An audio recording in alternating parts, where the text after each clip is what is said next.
Greetings, welcome to day 68 of Project Dig. Thank you for joining. Project Dig is a 2D multiplayer automation survival sandbox game that I am developing entirely here on Twitch and uploading all the VODs to YouTube. We are trying to finish the UI scripting support. We're very close to being done. I think we might finish today.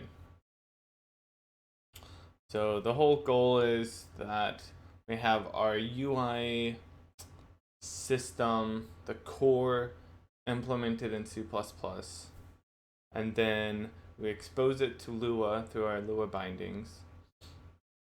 And then on the Lua side, we have all of the individual UIs that, kind of style, like how it's going to look, lay it out, add in the controller support, like actual controllers and like model view controllers, so the logic for the UI, and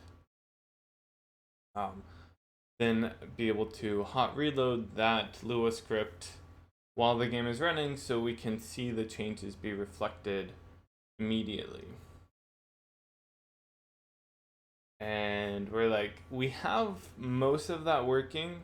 There's one thing that I want to do, which is what we will be working on today, which is making it so that we can hot reload and save the state of the elements inside of the UI, and then be able to reload them after we reload the script. So that way, if we had a edit label focused and we had typed in some text, we would see that still after it reloaded. It wouldn't go back to the default state. And the reason that we want to do that is it will just make it easier for us to iterate on things. That's the goal. Hey, good morning, bit values.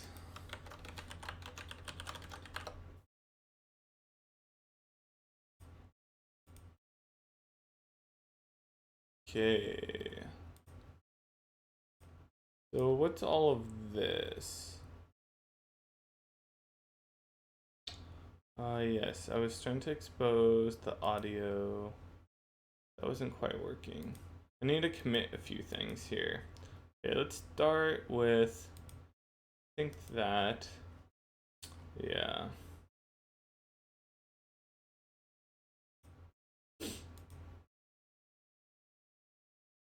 There's the get object stuff.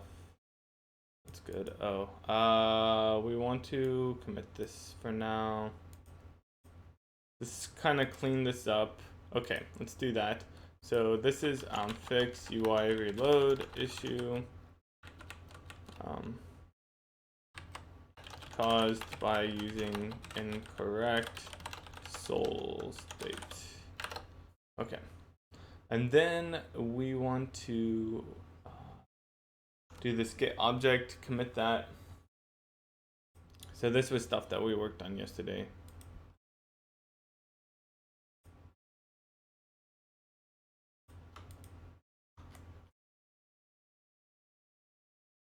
We'll take that and get rid of that. This, what's this? Oh yeah, we would want that too.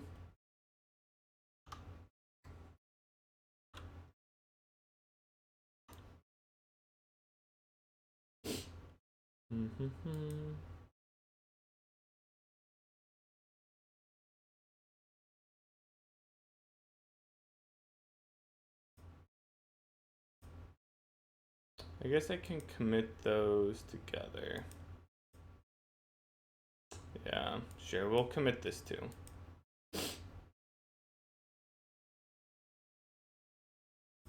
Show includes is false. Do we really want that though? I don't think so.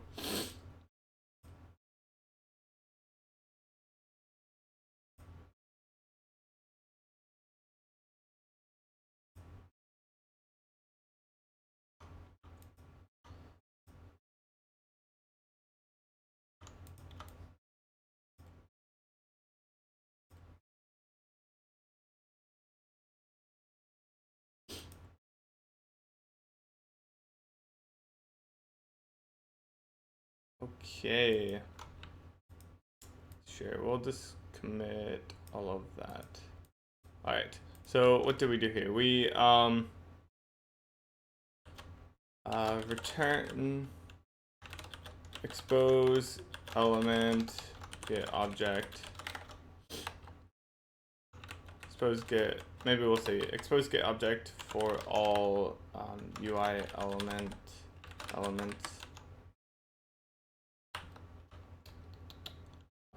Added Lua func overload, and we also fixed up the core UIS. That's the style sheet. Okay, cool.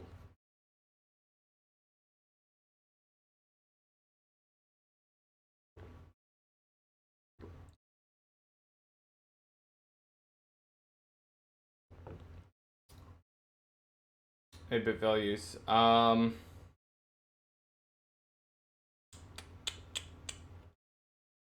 Yeah, message me on Discord and I will respond to you later today.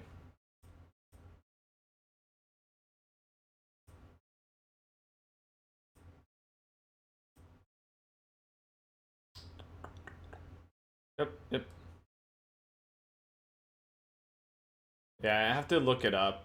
I don't remember offhand. And I don't even know if it's available online. I might have to drop you a link. Speaking of drop. Go off Dropbox.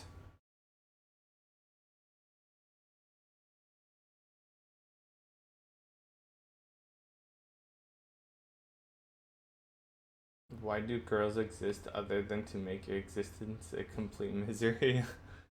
Sounds like someone's hit a rough spot.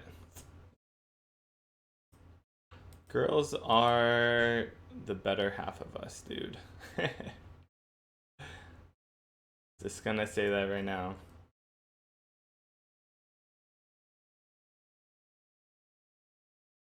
Okay, so this is audio stuff. I was trying to expose... That's right, but it was being kind of wonky. Yeah, I don't know about this yet. Let's not worry about this for now. The audio, trying to expose the audio is a little hard because of the whole like hash string dealio that I was trying to deal with.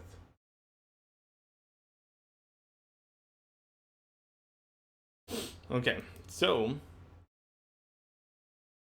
in that case, let's start. I actually sketched out some stuff yesterday. Oh, actually, I want to keep that open. Let's not close that. That's for another project.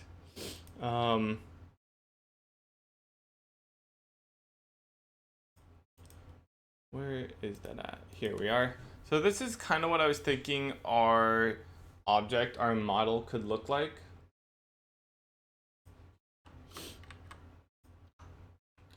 So it could just save this data. I think that'd be fine. We talked about possibly putting in a tree structure or having it flat. I think I might... yeah. I'm torn. I think I will try doing it flat, and if that doesn't run into any issues, then great. I think. I guess one advantage of having it be a tree structure is it does actually mean there will be less elements inside of it. I guess that probably doesn't matter too much. We'll try flat. So what this will do is we'll have a soul table, so a Lua table that has a key that is the name of the element, and then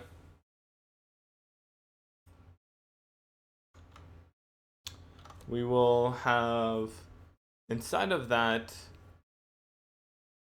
all of the data that we would want. And so this would be, so it'd look kind of like this, where I think I'm going to do save and load. Did I write that down somewhere in here? I guess not.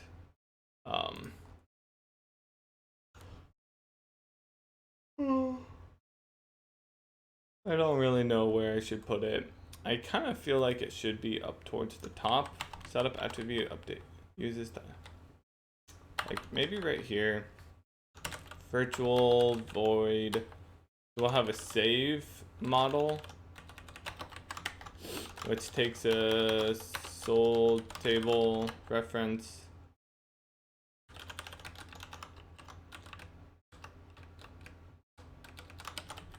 Maybe I should say save to model. And then load from model.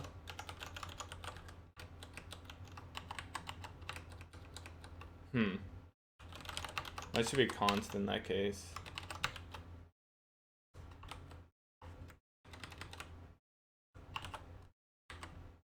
Oops. I wanted to go to the CPP file. Oh, I see what was happening. That is in the header. Okay, so we'll do element, save to model. Let's also just get this load from model. Okay, so for this, what we want to do is, let's just for now save the class and that's it. So we'll have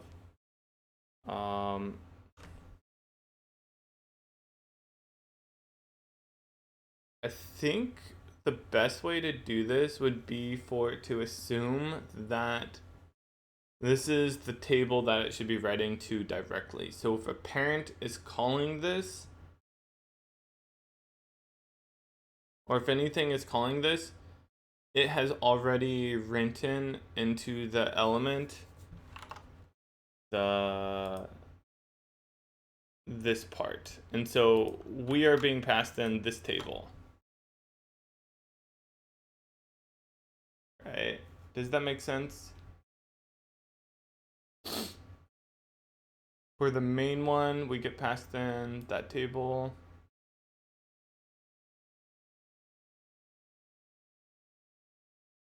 I think so. Hey Diego, what's up?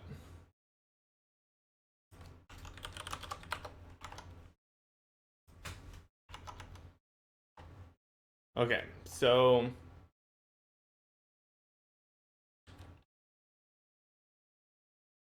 what I think we just need to do is something like, say, class is equal to m underscore class, and that's it.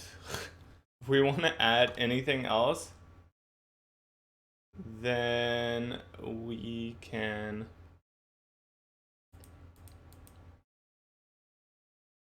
Yeah, I think that's it. And so then for this, what we should do is say class equals model.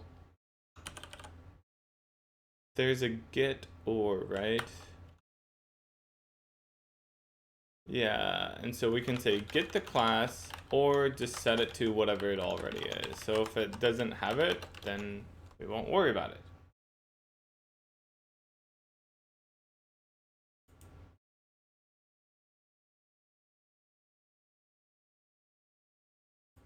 Your sound is broken.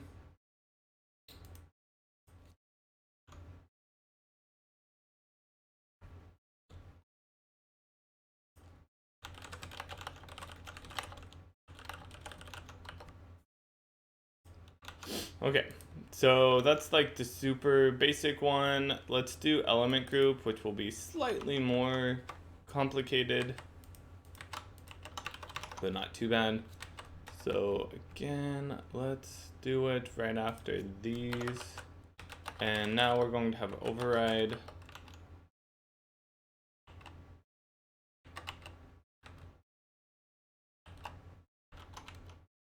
And let's just nab these for now.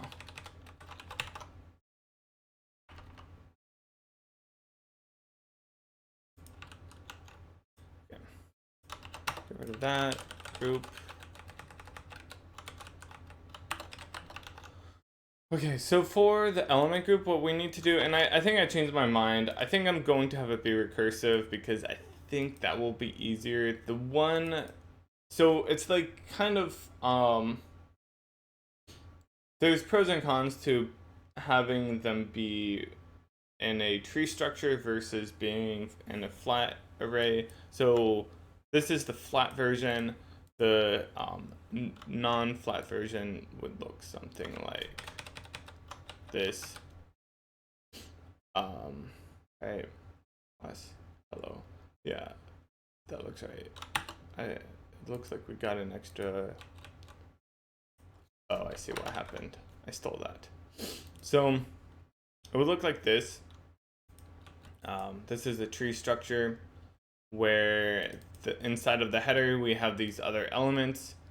So the pro for this structure, for the tree structure, is that it means that we only have to have a unique name within that tree. So all of that, the immediate siblings for an element need to have a unique.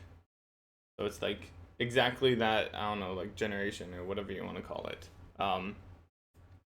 That group. And the con is that it means we have to worry about conflicting with other classes. I guess one thing we could do is have like a model or something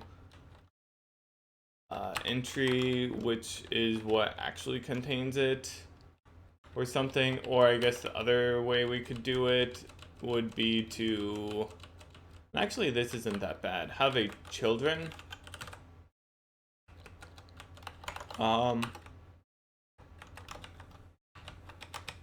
table or entry. It's like that. And then they would all, yeah, I kind of like this actually. Because then that kind of fits with everything else, where it's just like, oh yeah, that's another entry.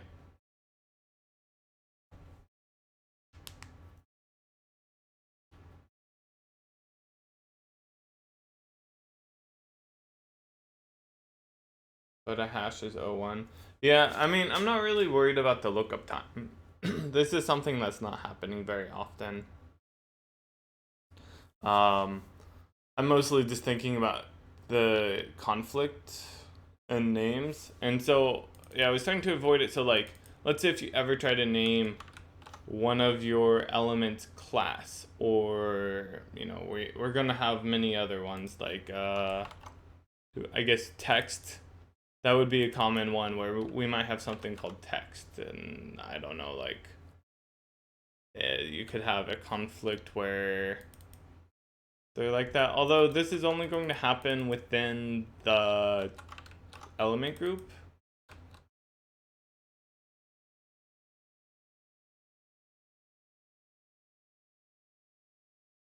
Hey, Cooler. Build the example first and then structure your approach. Thanks.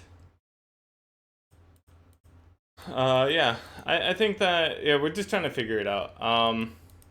One nice thing about this also is it means that whenever we are calling this, since it's kind of like a recursive thing, well, I guess not really recursive, it's more of like, that's how our entire structure is already set up. So we would just have to say something like,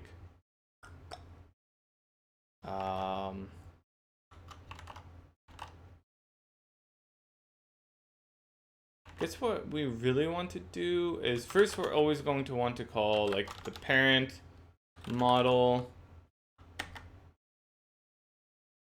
Oh, sorry.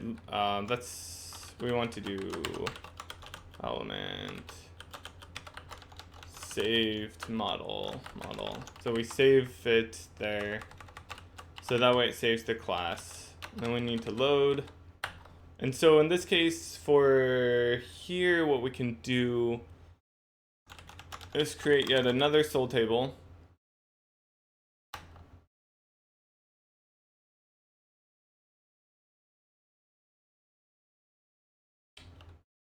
Just realized that in order to create tables, I need access to the state. Let me look at this.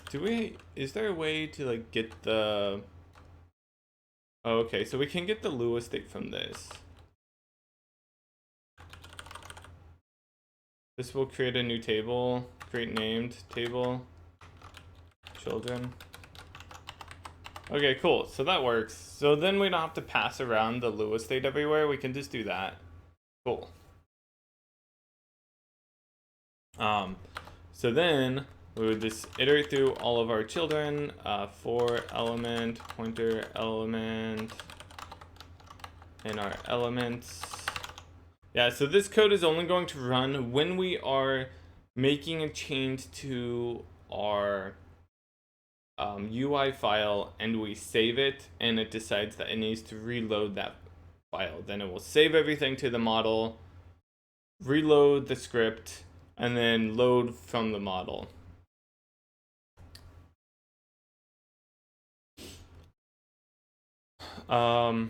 Okay, and so then we want to, I think once again, create a new table entry for each element.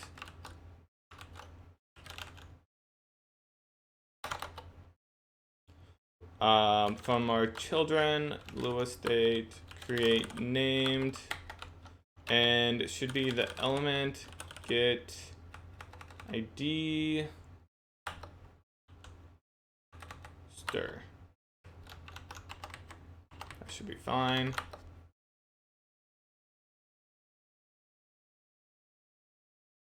And then we can call element save to model child.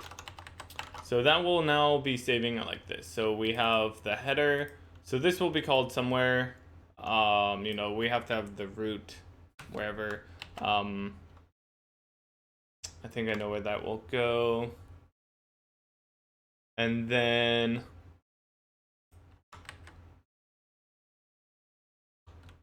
we will save the class here. And then we make a children table right here. And then inside of that, we create new tables for each child and then pass that table into the child's saved model. So it will get something like this. And it will call each one. And if it's an element group, then it can be nested. So we can have, you know, tables inside of tables, inside of tables, whatever. Like this might be up over here. We would need another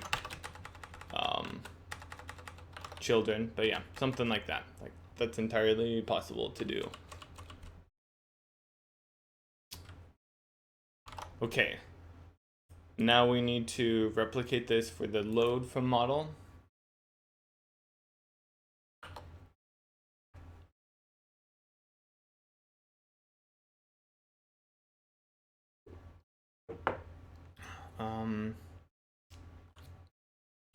Still getting familiar with the Sol interface.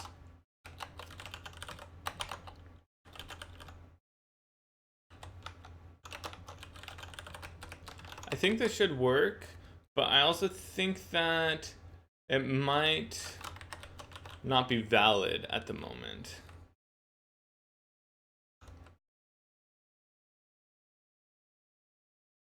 Get or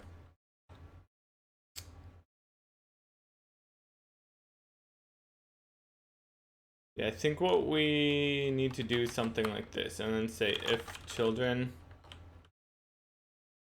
Will that work? Or maybe I need to say auto. And then what is children? Well, yeah, we want to say if it's valid. I think that's what we really want to do.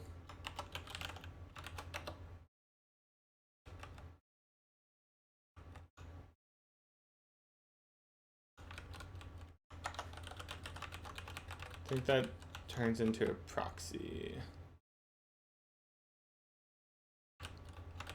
I don't know if this is the best way to do it. I guess one thing we could do is just return at this point. That, hey, if we don't have any children for some reason, like there's something wrong with this, then let's just not do anything. And then we can do a soul table children from our children proxy get. Can we just do that? Do we have to say soul table? I think so. Okay, yeah. So now we have the children. We made sure it exists within the model. We're gonna need to do the same within here. I'm not going to iterate through the table. I think what I want to do is say, kind of do the same thing up here where we iterate through all of the elements.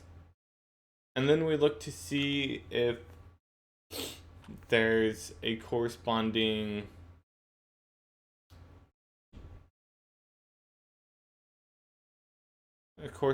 entry within the children. So then we need to get the name,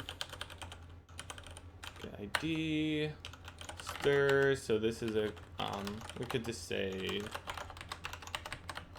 name.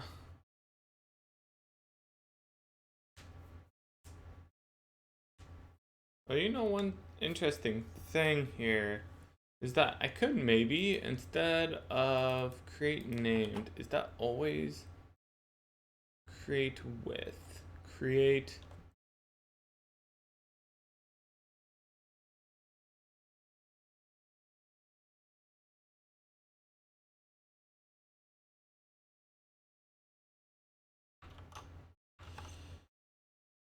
name is type name. Oh, so you can have it be anything. I was thinking we could maybe just say, hey, this is the value. And so then instead of storing the names in here, I guess it does make it a little harder to see what the table is. But this could be something like, you know, some number. And then it would be faster to look up. But as I said earlier, we don't really care about speed, so you know what, never mind. If we decide we care about it later, we can always change that. Hey Froggy, what's up? So we get the name, so that's a const-char pointer, and I think I don't know. I feel like if I'm using a normal type, I don't really need to do some auto thing. Like this is complicated, which is why auto is very nice.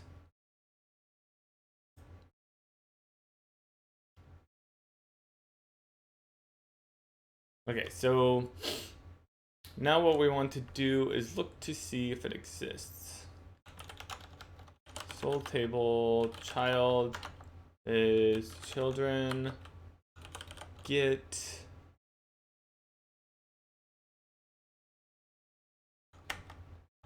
the name. Is there a way if child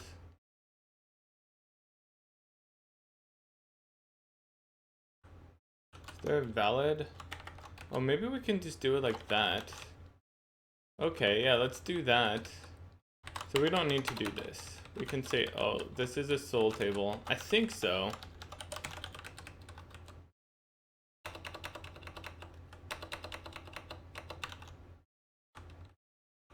So if it is valid, then what we want to do is call the element load from model. Pass in the child table. That's it. Cool. Seems good.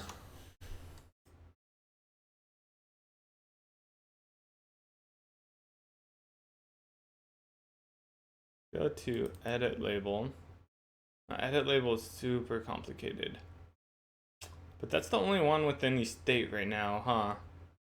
Dang. Okay, it's fine. We can just do the basics for now. So let's do this. We'll first grab this, go to edit label.h, we have setup attributes. Sure, we'll put put that there.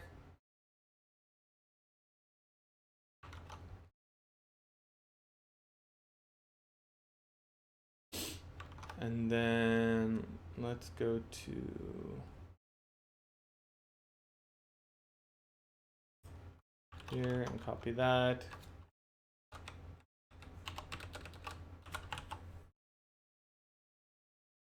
Update style right here.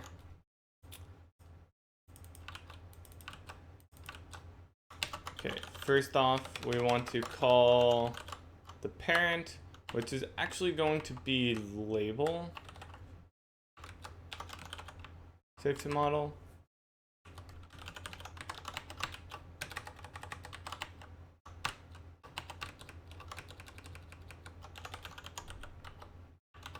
Okay. And for now, let's just save two things for the model. Let's save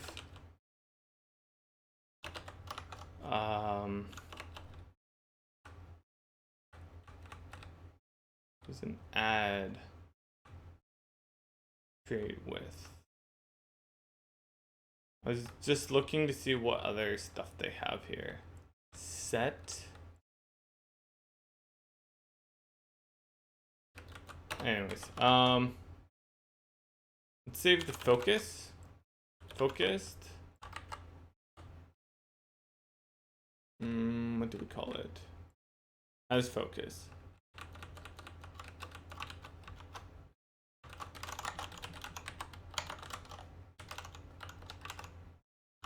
And what's the other one that we want to save? The text.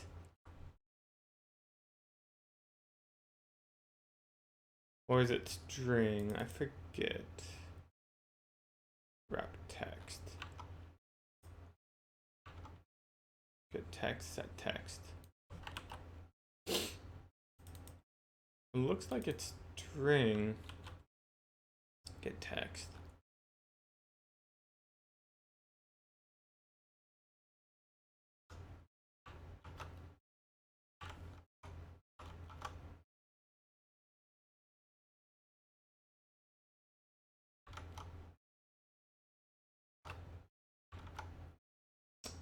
Yeah.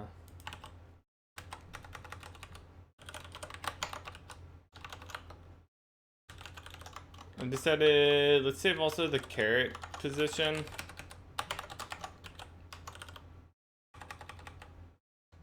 That kind of does open up a lot of things. Huh. For the caret, let's look at that. What all do we actually need to save? Update caret. Update with table. The caret index is the position. Actually, we might just need caret index and that's it.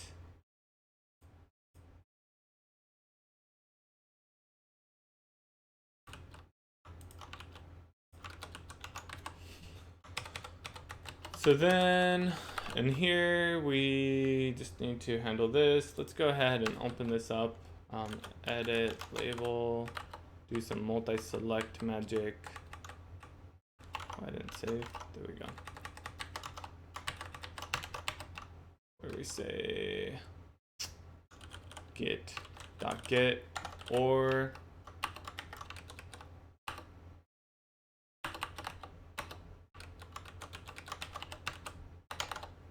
okay.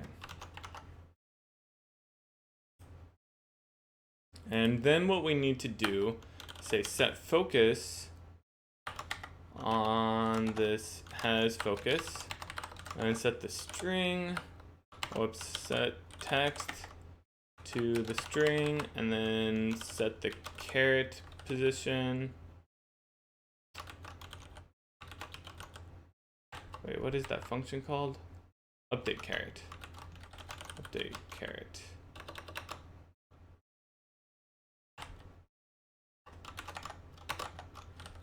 There we go. Which takes the caret index. Looks right. Cool. So I think that's it. So we have like a little prototype now of this Well, at least half of it.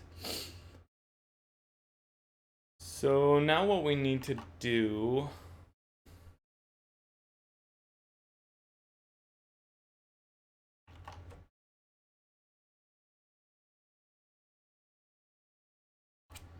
is, well, we kind of need to figure out the top part, right? So we're trying to make it so it creates a table like this, but what about the very first element? I think what we need to do is go to view.h and do something very similar. Set up. Okay, I guess it probably would go right here. Very similar to our element group. Let's actually go to element group.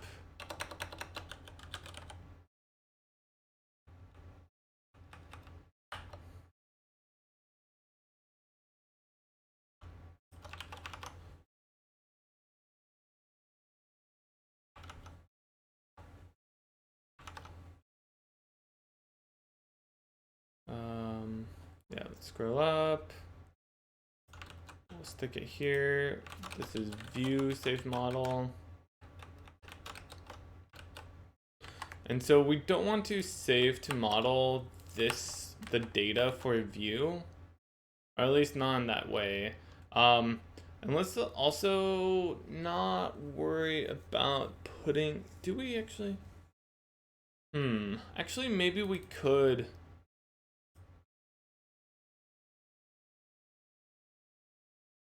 Do that. Maybe this is okay.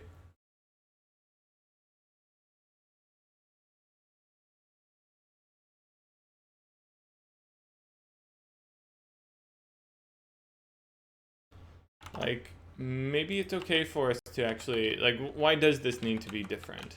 So we could have this be in children. Oops.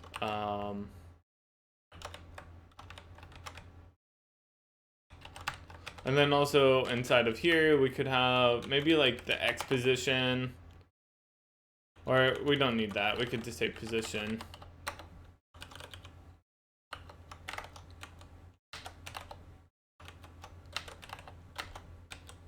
So that's kind of cool. We can actually save the position. Maybe we will do that. So we can just say element group, save to model,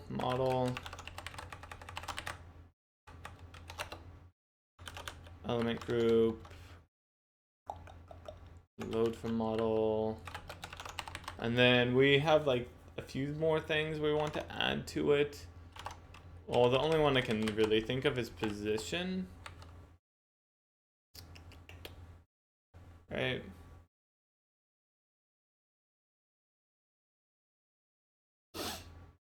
In the future, maybe controller like position. Dang, we don't have a oh, that's right. It's in element. So we would have model position is equal to position.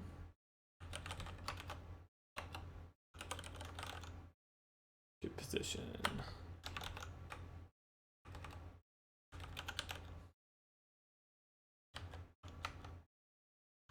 Oops. Model get position get or.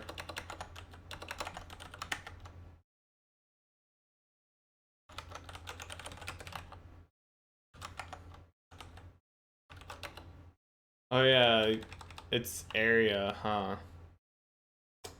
That's right. That's why this isn't working. I'd have to say area get position. Yeah, we'll just do get position. And then do a set position on that.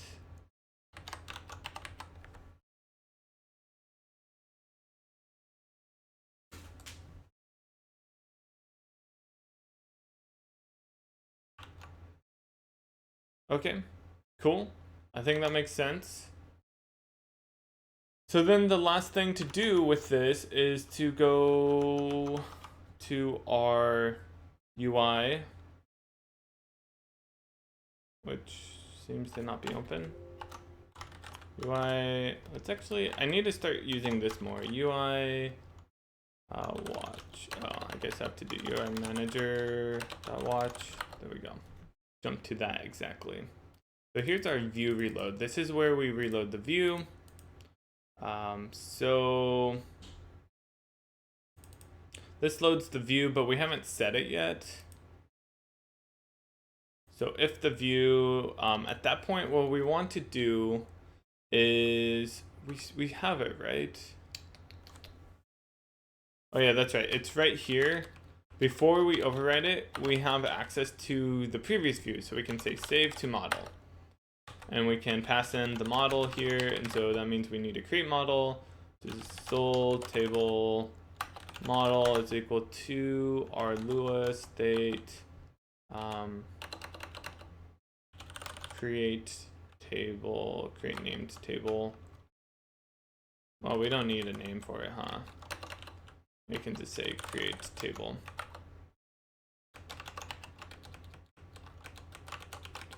Pass that model in. We then override it. And I mean, technically we could do it right here, right? So we're just loading, we're saving the model from the previous view, and then for the new view, we want to load from model, pass in the model, and that's it. So kind of just transfer that over. Hey, Claw, what's up, man?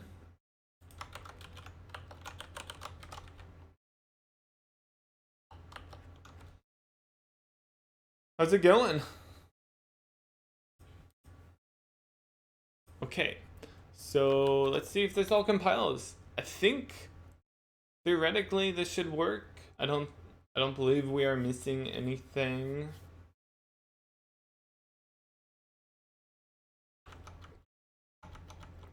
Let's compile some of these files just to make sure that they're good. Nope, that one's not.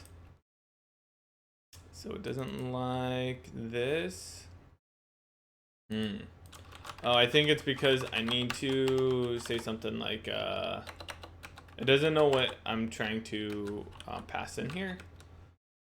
I think it's a pixel vector. Pixel vector position model. Whoops. Position. Right. Set position.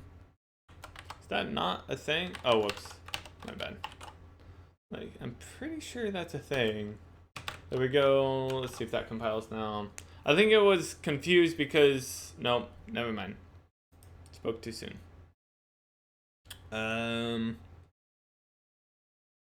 Get or const.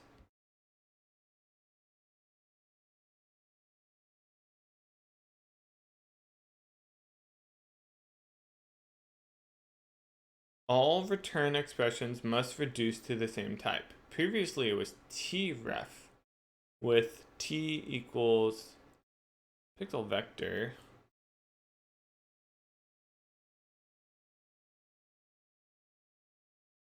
And t equals tu. Wait, what's tu? Tu equal, oh, okay. Got it. So I guess it doesn't like this. Do I have to? I guess I need to say, hey, this is a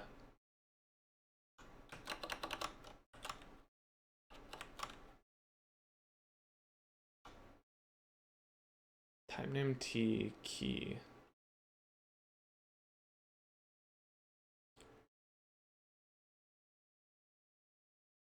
Decal type auto.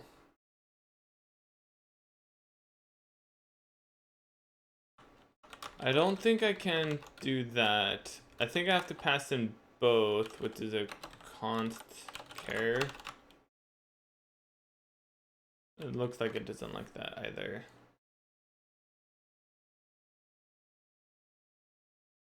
With key.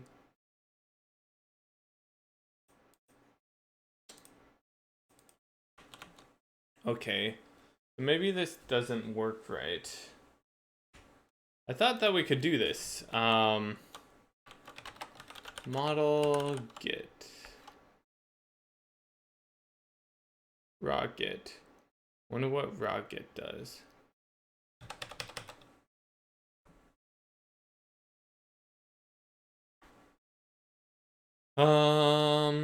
Maybe it's better to just do it like this.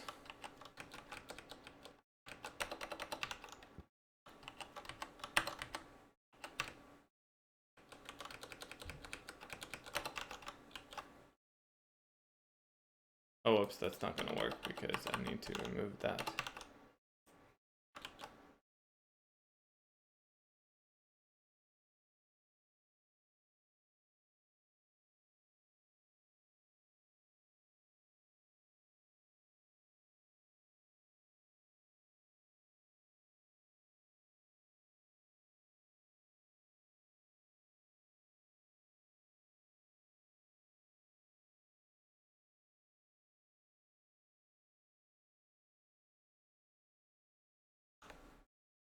Well, it says, not a lot.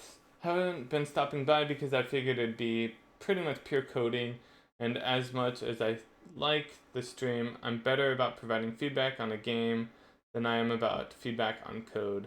Still using Korea as a base, or did you start working on a 6th or 7th UI from the ground up? um, yeah, so I'm using Korea's UI. I have changed a few things, but for the most part, it's just I pulled it over. That was like one of the very few things that I just took from Korea and tried to put it into our new game engine. But no, yeah, we're trying to deal with Lua or Soul stuff, and I'm trying to figure out how to use that nicely. Like, I know another way to do this with the proxies, but I was trying to not do that. Let me get to look at functions, containers. Well, that's more of container, like a vector, whatever. I want to look at just how am I supposed to, maybe we just need to look at the examples. Make tables, arguments to script.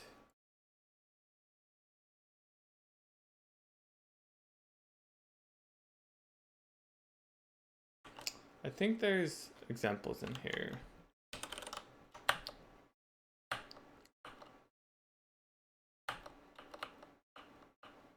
Set and get variables.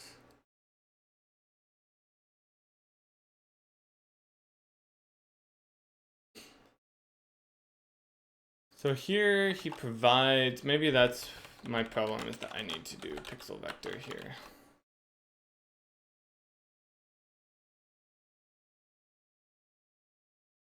Okay, cool. So that seems to work now.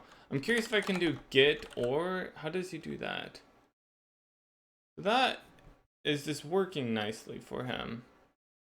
I couldn't get that to work nicely though.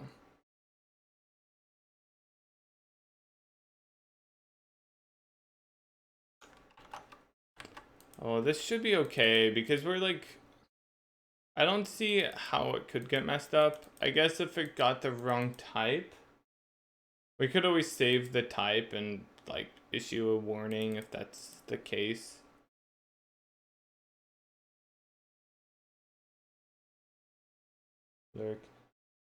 But yeah, so that's cool. Like, I'm not working on game stuff right now. Like you said, it is mostly code.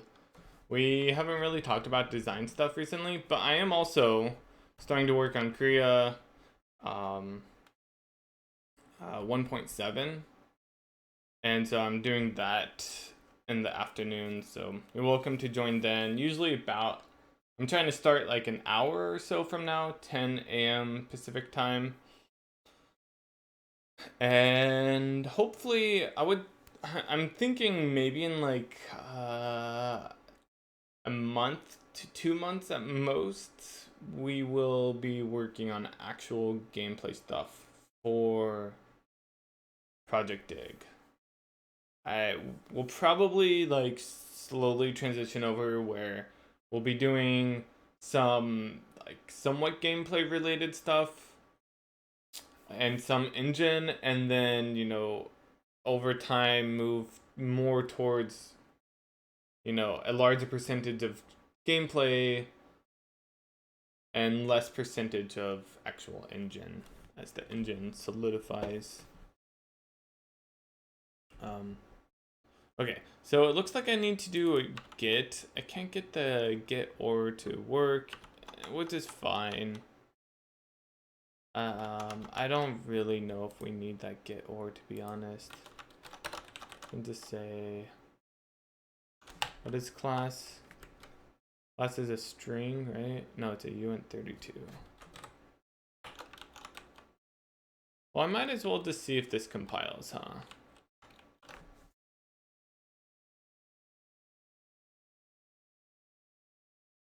Hey, that does compile. So maybe it's just having a problem with the user type.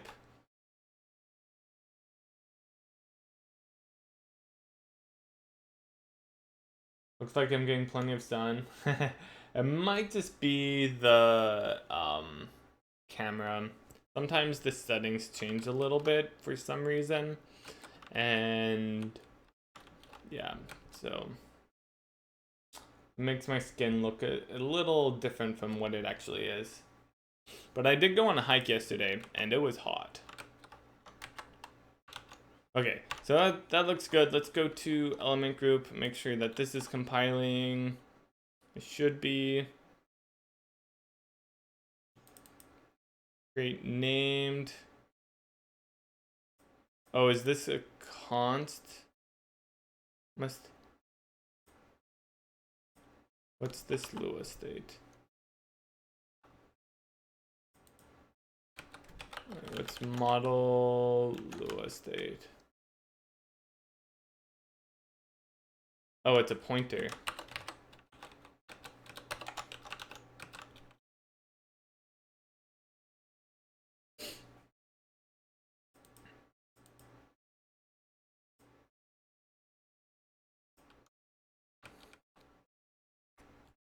What's going on here?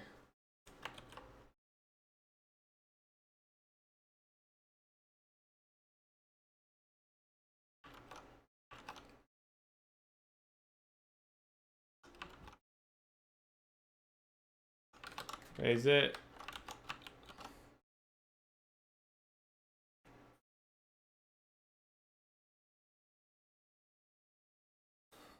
Sorry, I'm trying to understand what this is actually doing. Using, what is this Lua state? Okay, maybe, oh, I see. I see. That's actually just not a thing.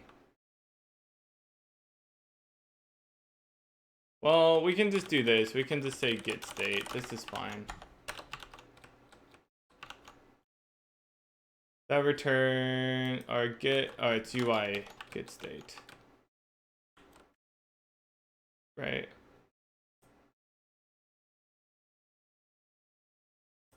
Oh, that's going to be wrong though.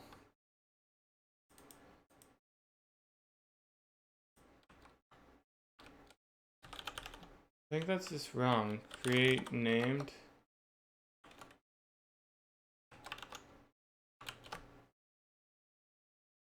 I don't know what I was doing there.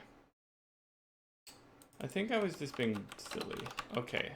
I think that's the proper way to do it. Hey, Jackonis, what's up?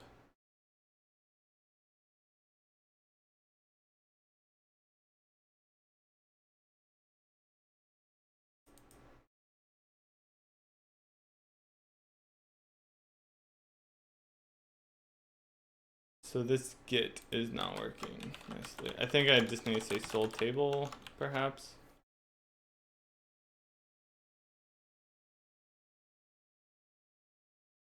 Hey, there we go, nice. One left to test out. Let's see if this works. We probably need to change some of this in here. These get ors. I'm guessing, oh, Never mind.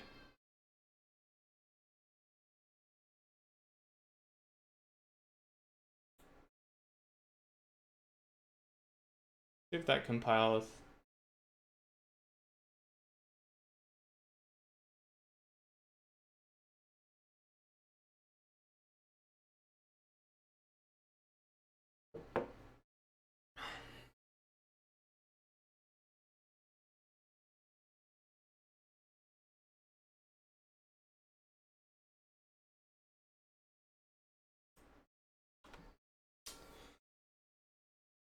Yeah, I went on a hike yesterday to this place called Monkey Face. It's this huge rock that I guess people think looks like a monkey face. I don't know. So it's up on top of this hill, and it was hot. And I had Kaylee strapped to me, and she's like 30 pounds, and I'm hiking up like a steep hill. It's like, okay, this is tough.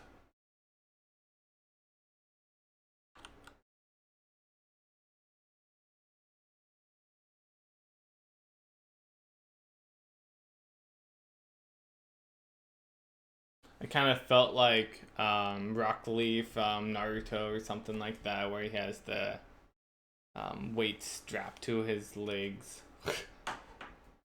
And then I took Kaylee off and dropped her to the floor, and it exploded. Yeah.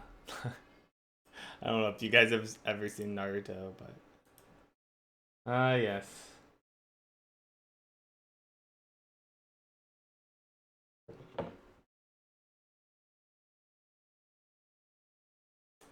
Pretty silly.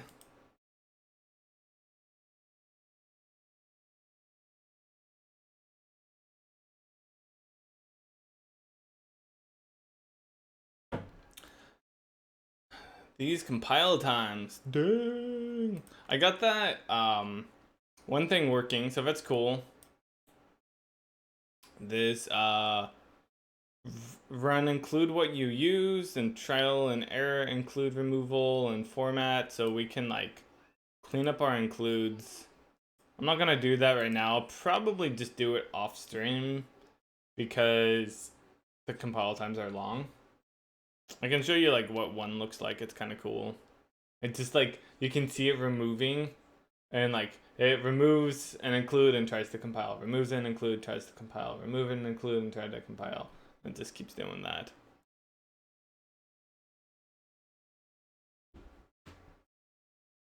Figures out exactly what you need. Okay, cool. So we have it compiling. Let's try to see if this will work at all. Whoops. I didn't mean to click that. I moved. Ugh, come on. Hey, other confusion.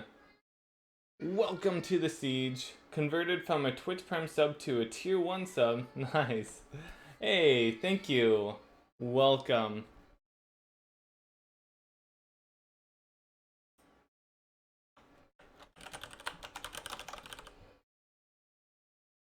Other confusion. 6 months? Dang.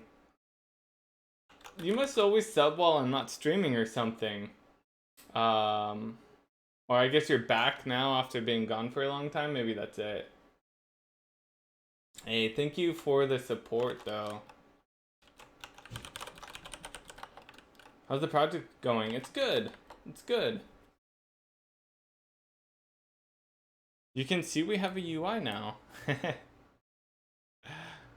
And I was gonna test this. Let's see. So we'll type out that text. Maybe we'll put the cursor right there. And then what we'll do is let's go change this. Let's see here. We have the color. Edit label color. Let's change it so that it has a different color. Oh, it looks like it ran into an issue. That's too bad. What's wrong with this? It says exception thrown, read access violation. Oh, I'm silly. I have already deleted that pointer. Whoops. Whoops, whoops, whoops. Hold up. We need to do this. I guess we could technically just move that all up here, huh? But we need to do it before we delete that pointer. So like that's important, huh? Oops.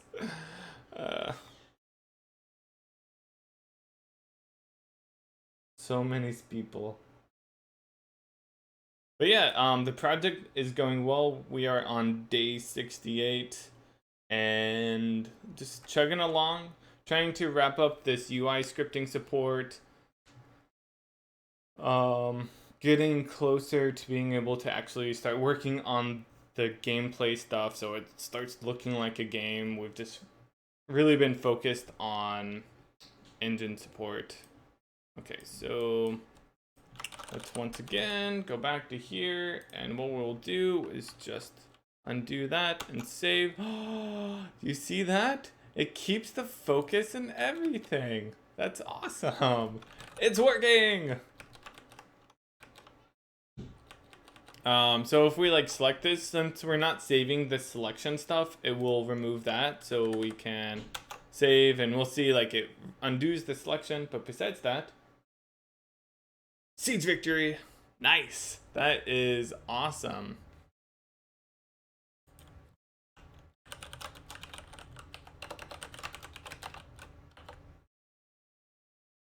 That's really cool. And it works.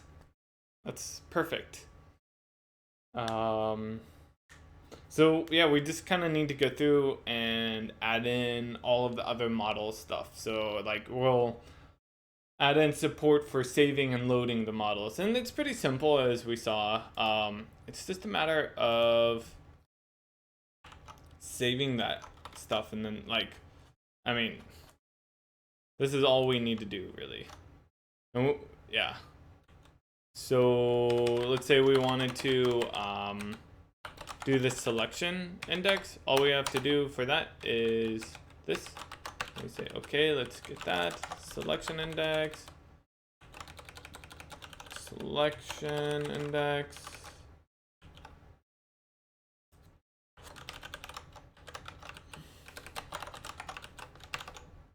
And if we run it now, we'll have our selection index working. So we can actually select stuff and it will properly show that.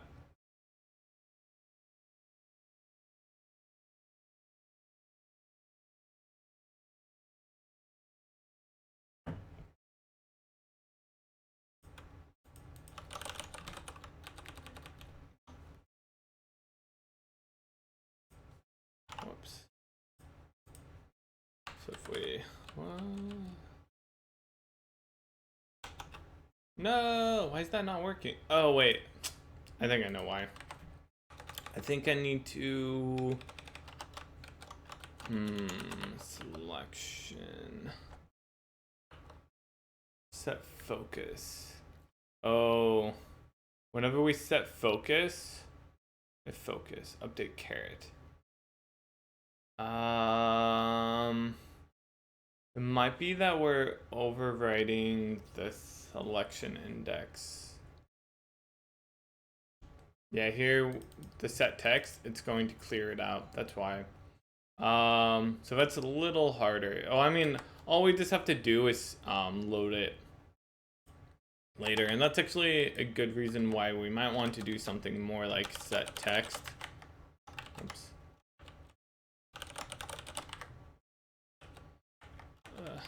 Come on, you can do it. So then we, yeah, and maybe even like do a set focus up here.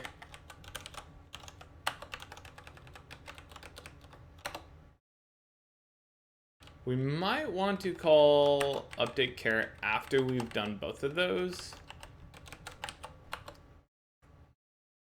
because we have our overflow alignment. I think it figures out what that should be. Just looking at where we set our selection index at.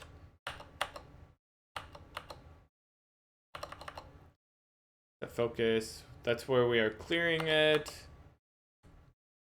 Set text clears it. Okay, actually, it looks like that might be it. I mean, like, I think we could call update caret here. I mean to. Annoying. Oh well.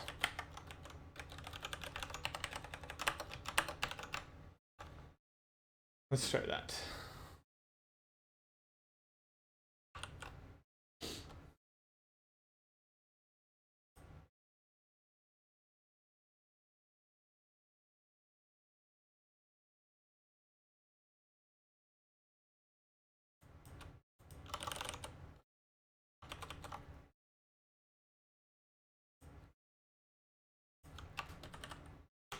Hey, there we go. Nice. Cool.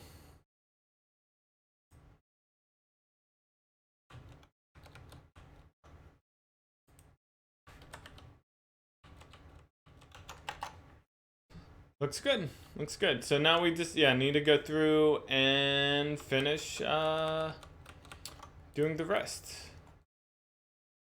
I don't know if that's the only state we need. It seems like it might be actually. Let's see here. I guess there's the overflow. Maybe that's what we would want to save that. We don't really care about the caret blinking. That's whatever. Overflow index tracks the current character position the overflow is starting from on the left side. How many characters are being displayed starting from the overflow position? Which side of the area should the text be aligned to during overflow? Yeah, we like figure that stuff out, and we might need to save it.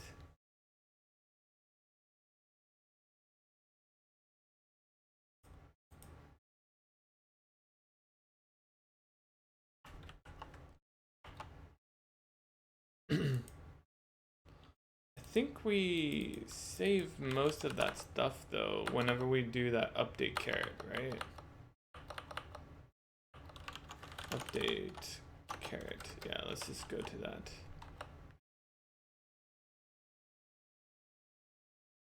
Caret offset, there it calculates the caret position. Can overflow. Okay, so here it's looking to use the overflow index. I guess we should look at where is that being set.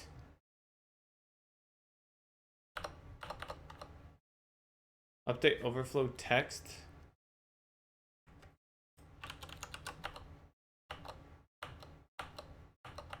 Yeah, so I think we do need to save the overflow index.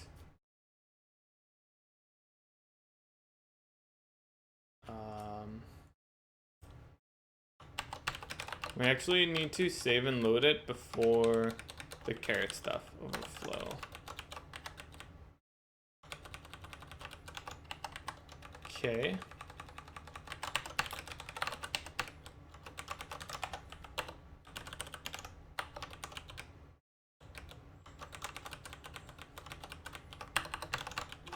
Okay, cool.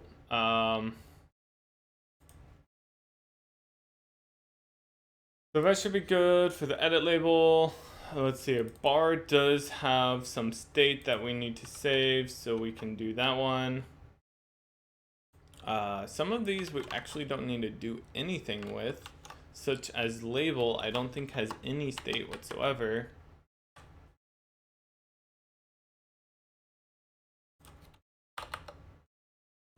So for this, we have void bar saved model.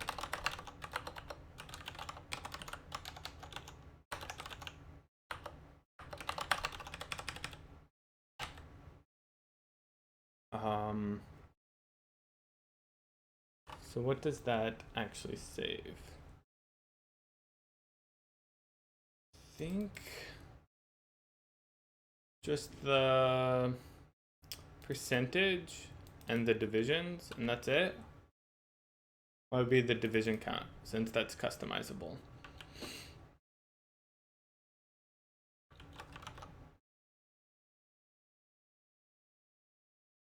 That's actually where we might want to do a conditional set. So we would have the model, not position, percentage is equal to the percentage. Oh, we do need to call element save to model.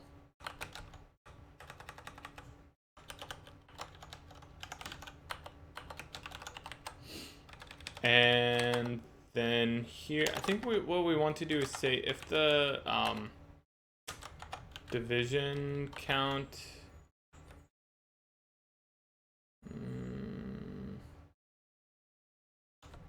I thought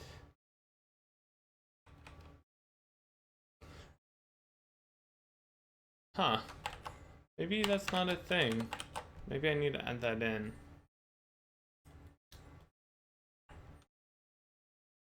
Using custom bool update. I guess I need to expose that. Clear custom.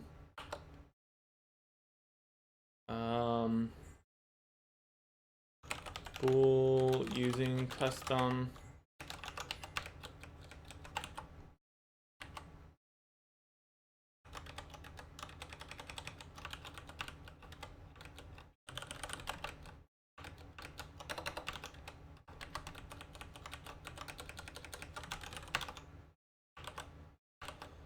Okay, so now we can say if it's using the custom, then we want to save it.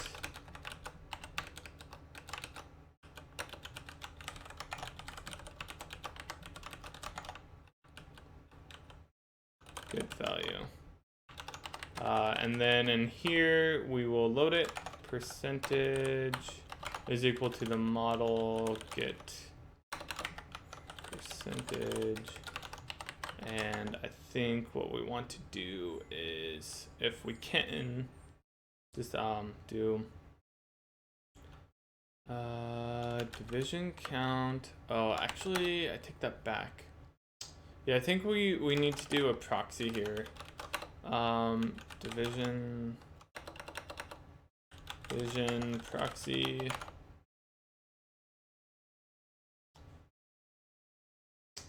Yeah, I think so.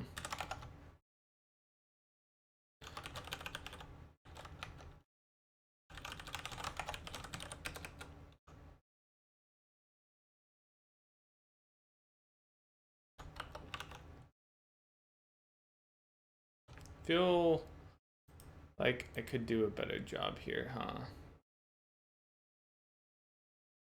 Like doing the hash string of this stuff. Although that's going to give us an actual hashed string. We just want the hashed value.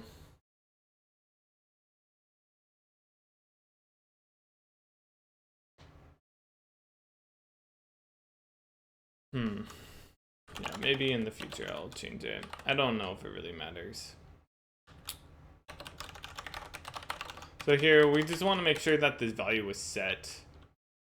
The reason that I want to do it like that is because if I called get or, so something like division count, set, custom to the model get or, it's going to add in a customized value regardless if we actually had a customized value before. So let's just not do that. I mean, most of, like, I think we probably will only do this once or twice ever, so it's not going to be that big of a deal. But anyways, so let's do get division count. Oops. Yeah. Let's see if that compiles. I think that should be it. Nope. Using custom. Wait. Is that a thing already? I don't think so. Using custom. Whoops. Meant to go to the HPP. Customizable attribute T. Using custom. Says unable to match function definition to an existing DIG. Oh, sorry. Ah, that's my bad. I misread it. I thought it was saying that one already existed. Yeah, I think here I need to say what the type is, which is a UN32T.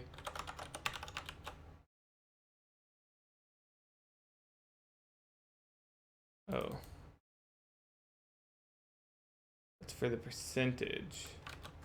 I don't get why sometimes this works and sometimes it doesn't.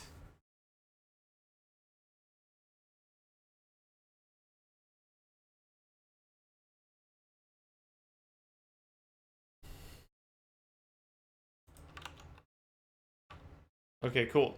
So we got bar. Let's see here. Button, does that have a state? I don't think so. I guess it could technically have text be set. Huh. That's true. Okay, yeah. That's true. And I suppose that's the same for the label. Yeah.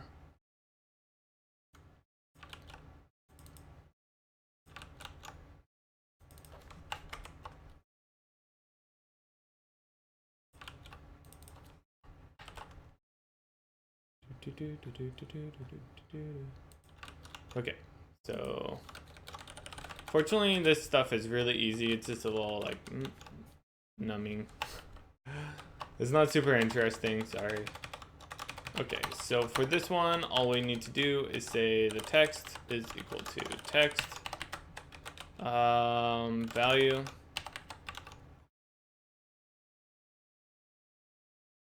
And then, or I could do a get text, huh? Get text.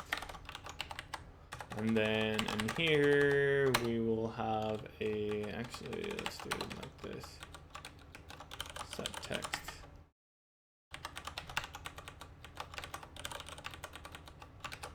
See if it figures out what we need it to do here. Nope, I have to pass, or say it's a string. Shouldn't it be Unicode? I think I messed that up.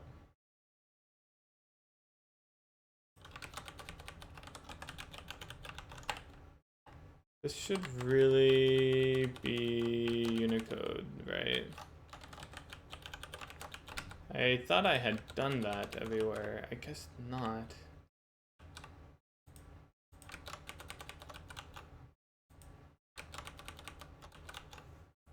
Right now, Unicode is set to actually just be a string.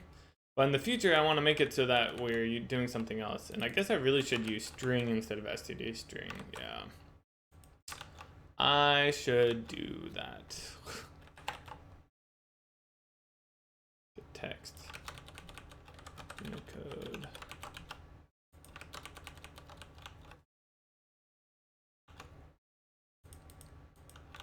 Okay. So now we are properly getting it and loading it. Great. We actually need to do the same with label.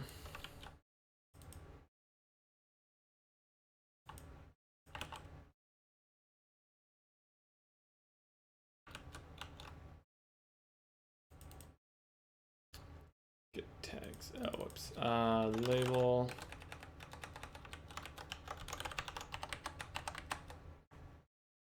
Hey, long lost. What's up?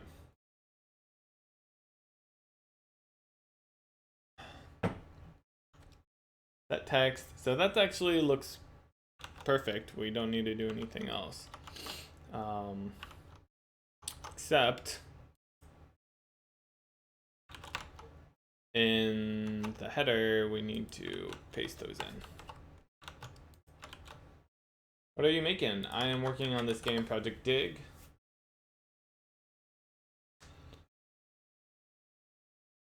Today we are finishing up UI stuff. Okay, so this is calling get and set text. So let's look at the edit label and see if that's what we're doing up here. Set text is get or the string. I mean, technically this could be get text, right? Get text. And that's get text. Yeah, so, and we're calling label, so we can actually just get rid of that, I think.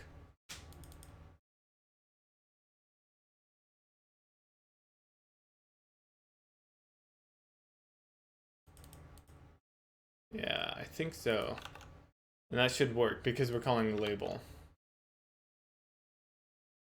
Okay, so now, so we're just kind of working through all these, saving the state for everything. Does image have any state that we need to save? Technically the color and texture rect. If it's animated, then we need to save the animation data.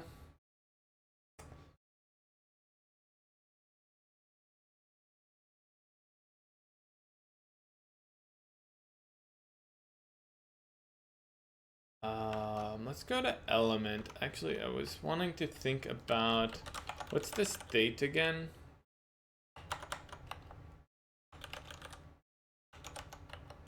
Because I should just look at that. Hidden, visible, highlighted, disabled, pressed. I think we should save this. I think we need to save that. So whenever we have set state,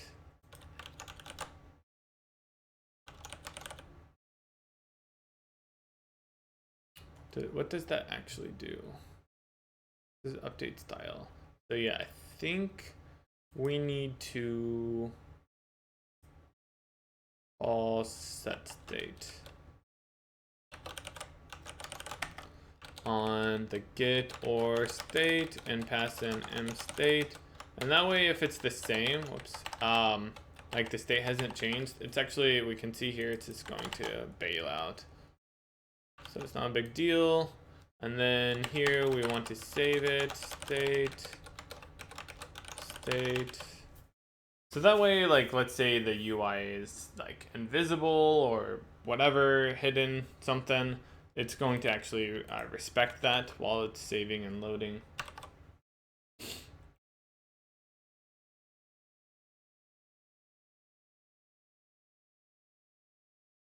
Yeah, I'm just thinking about that stuff.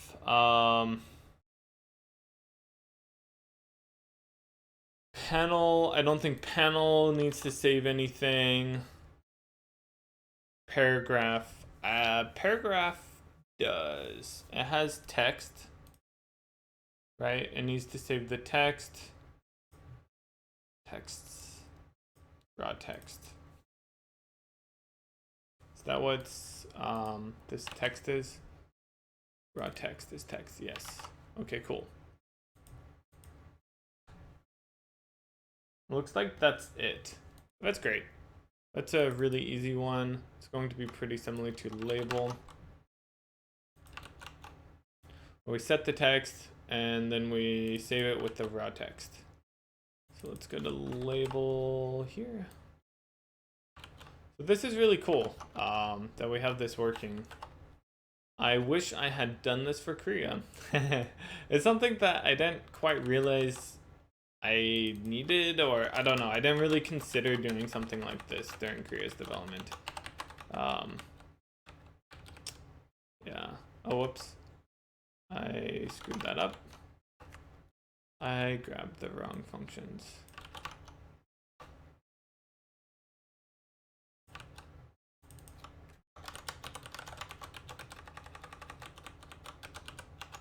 Okay, so we save it. There's no get text.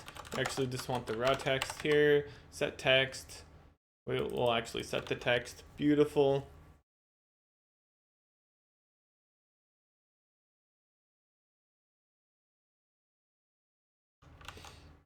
Nice. Oh dang, scroll list. That's a big one. That has quite a bit of state to it, huh? Actually, it's not too bad. List index, scroll index. this is actually a really useful one to store.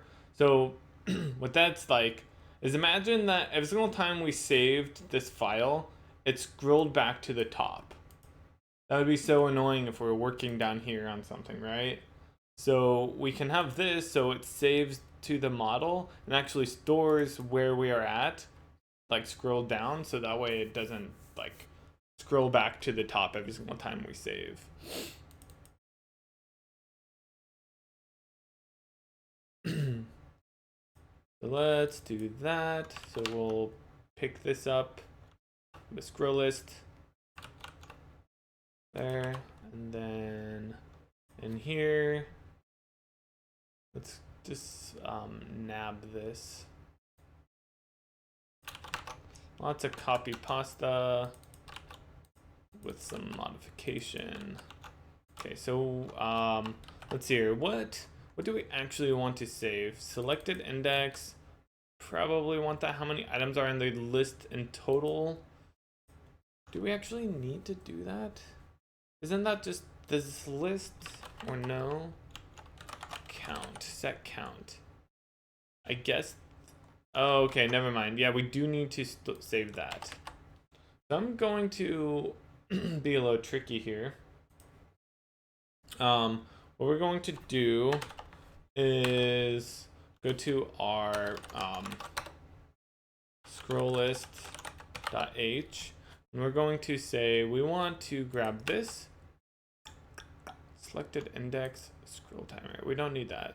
The scroll index. I think we need those 4. And then let's go over to the scroll list.cpp where we are saving this. We're going to keep that as the model. Whoops, let's go here. Do some fancy multi-select. And we want to say, let's model. Oops, there we go. Should be, oh, you know what I should have done? Is taken that. There we go. This will do.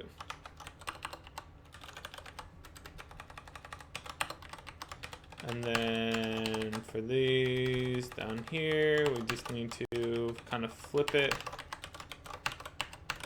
Whoops.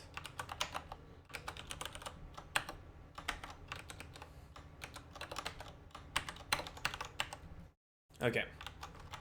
That should do. That'll do. Do we need to call any setter functions in here? Like whenever we scroll, maybe scroll to, that might, yeah, I think we need to do a scroll to index.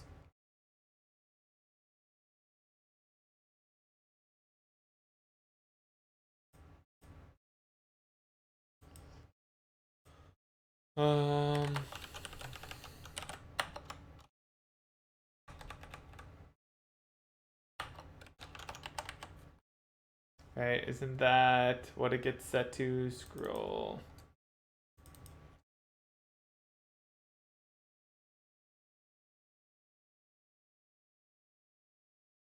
I think I scrolled right past it.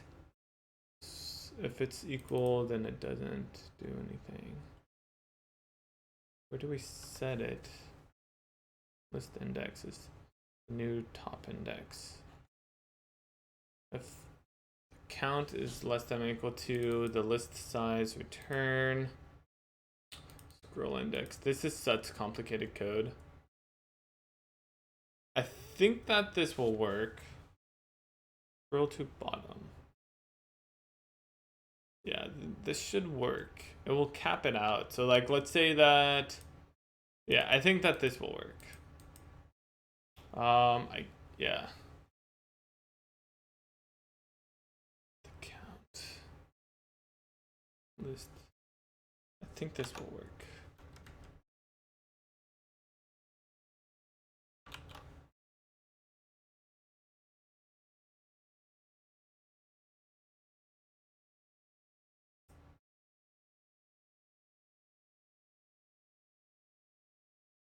List index size T. Does that fix that? Cannot convert from void to size t. Why is it trying to do a void? What's the count? Oops, I meant to do that. That's a size t as well. These are all size t.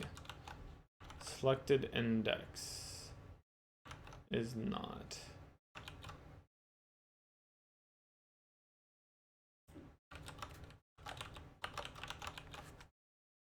I don't understand why sometimes I need to specify the get and sometimes I don't. I'm not sure what the rhyme or reason is for that. Maybe it's like primitive types it can't figure out. So if it's like a bool or an int, but size t is just a uint. Well, I guess it's an unsigned long.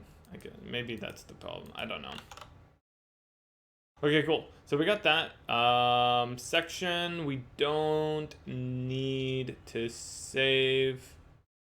That's just an element group, so that will be saved. So I think we're done. Maybe image. I'm not really sure if we need to worry about image.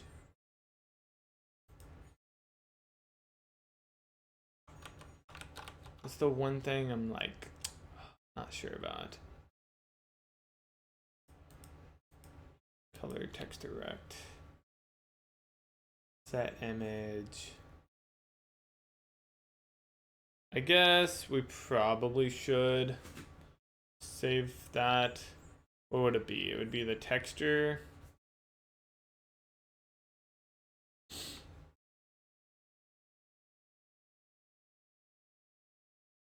It'd be the resource handle, which is just the UID, really.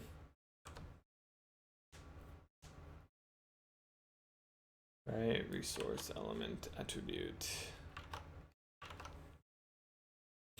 Takes a string, set the custom, get resource handle. So I'm not able to customize it with, because the resource handle doesn't have a path or anything, it's just a UID. I would need to add in something new for that, where I can say like for this set resource handle or something like that.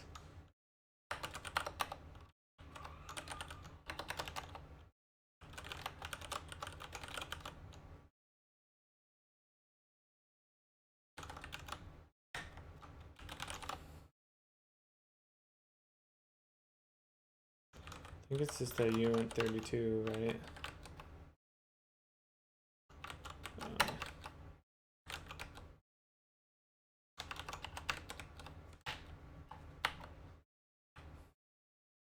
Oh, whoops. No, I need to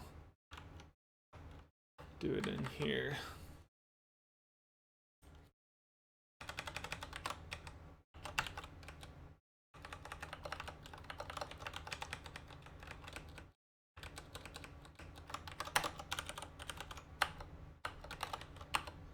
So for this, what we'd want to do is say using custom is true. Custom value is value. I guess that's a little awkward, huh? That we don't actually have the custom value.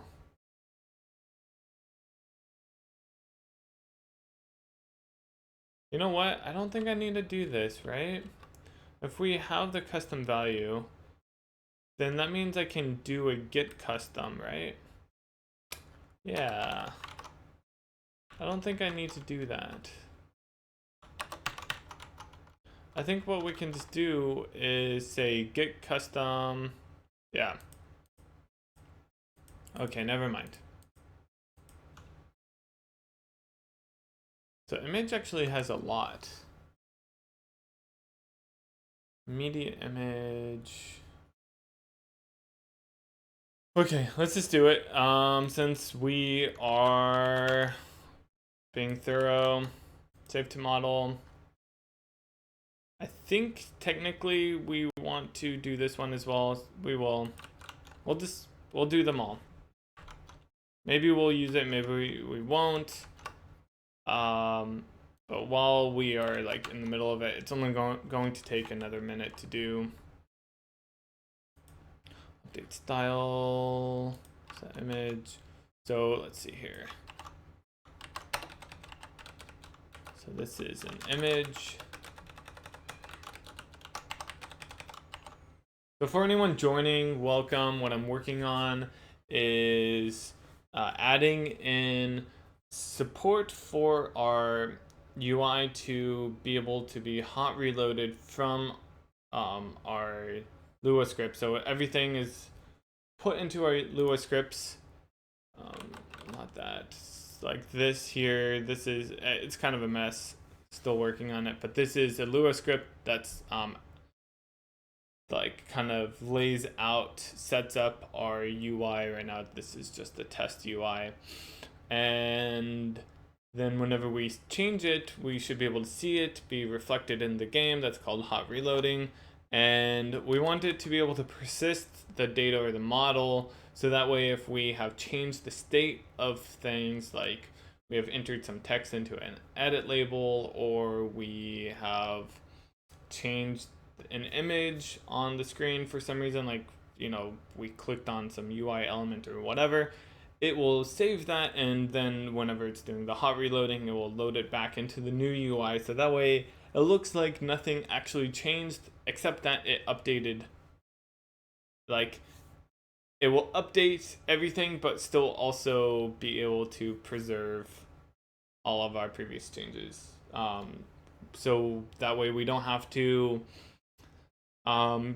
set it back up to the state, such as, like, you know, let's say we have to like click on a UI element, which will, you know, select the category and then the subcategory, and then scroll down 10 elements or 10 items to be able to see a specific item that maybe is having some problem. Like maybe it has a very long name and it's not quite fitting in the list, and we're trying to make it so that it like will wrap the name properly or something.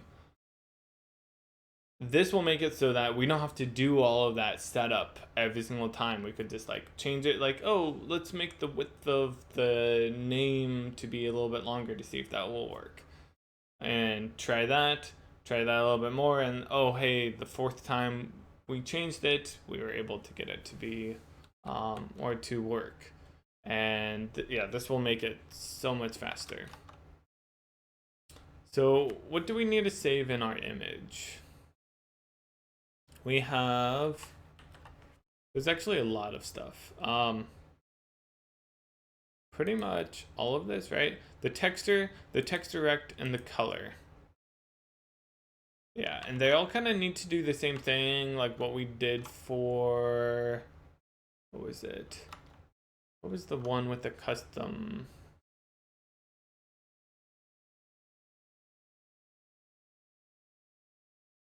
Hey, Snowvind, welcome. What was the one with the custom? I just did it, right? Section scroll list.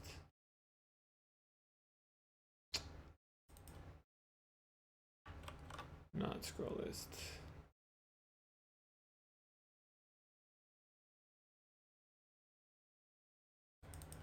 The paragraph? No, I don't remember. I just did it.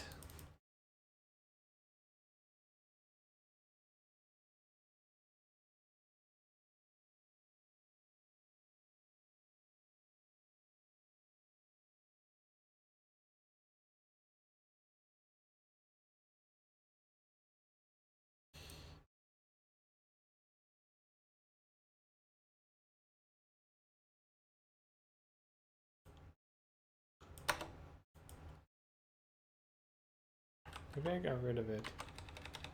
Let's see it.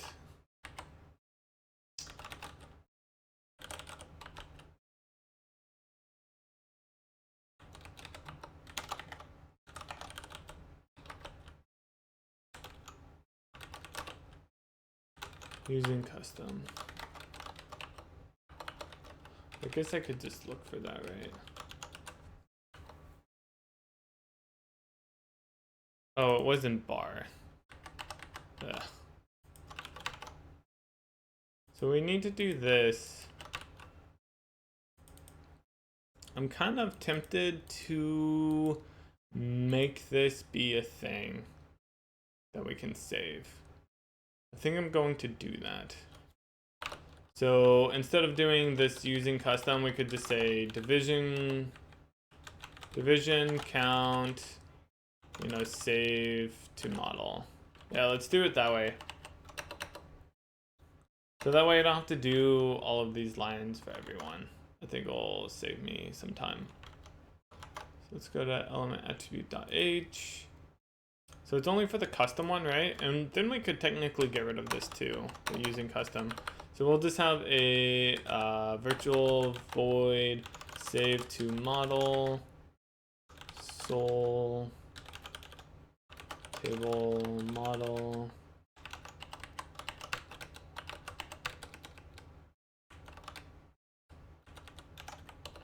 load from model.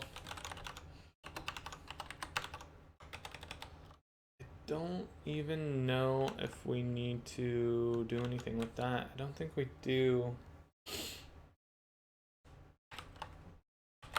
Go to the HPP using custom. So let's scrap that. Let's just say instead we're going to do save to model. It's a void. And what we want to do is pretty much what we're doing over in bar.h, or sorry, CPP. When we say if it's using custom,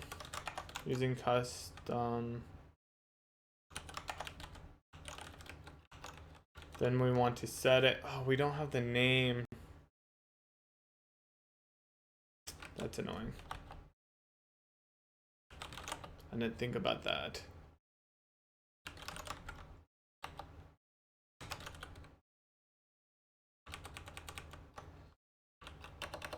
Maybe I'll actually do it like this.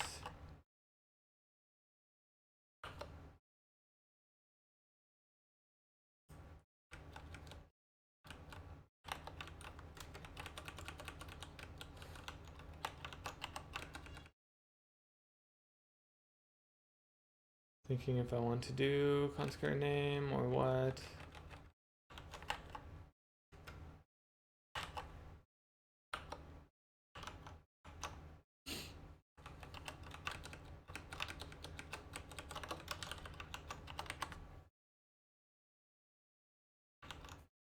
So this should just be a get value. And then the other one, which is load from model, should be, what was that bar? Just something like this. Where we say, hey, let's get the name. This is our proxy. The proxy is valid as meaning it was set. Then we want to call set custom getting the value of t for, oh wait, we don't need to do it like that. Whoops. We can just do the proxy get t. Yeah. Set custom. Yep, that looks good. That should work. Let's go back to bar and then we can change this. So now it should just be division count, save to model, pass in this, and our model. And then down here, this will be load from. And that should be the same. Yep, just like that. So much nicer. Let's see if it compiles.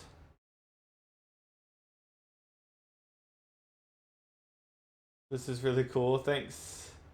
What is a .h file? It's a header file, so that's for C++. Header files are for defining things. So it's kind of like almost like promising the interface, so you can say, hey, I want to use this object, what does it look like? And then you just include the header file, and then that's kind of promising that, or telling it like, hey, this thing should exist somewhere in our compilation unit.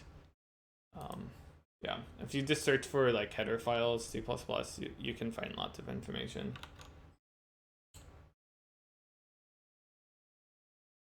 Just got your new laptop. Nice. You want to link what you ended up buying?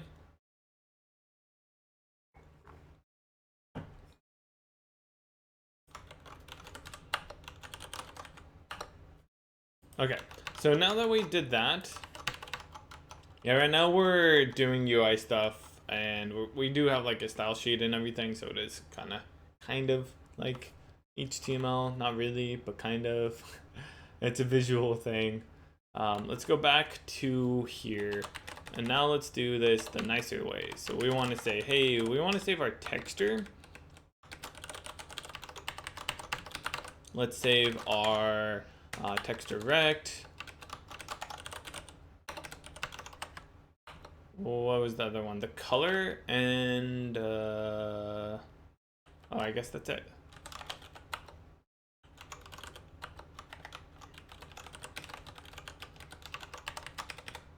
And then down here, we just need to say load from model. And yeah, we're done with that. Should work. How did you learn C#? This is C++. I do know C#, but that's separate. I learned C# in college, kind of. And I learned C++ after college at my day job. And kind of taught myself. Dang, 2K. That is quite the laptop.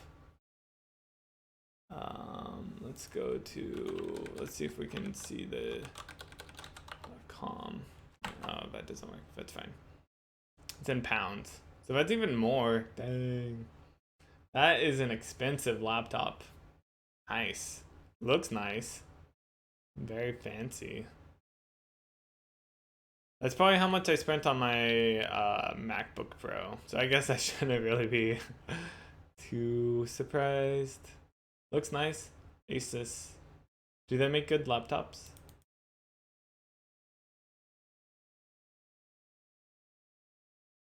Thought you would treat yourself? Yeah.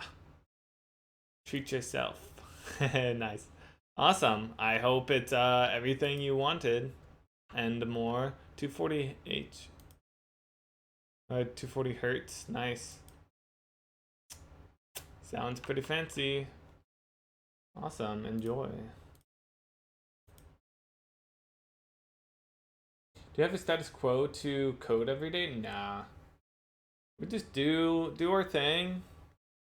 I'm working for myself, so there's no like pressure. We're working on this game called projectDIG.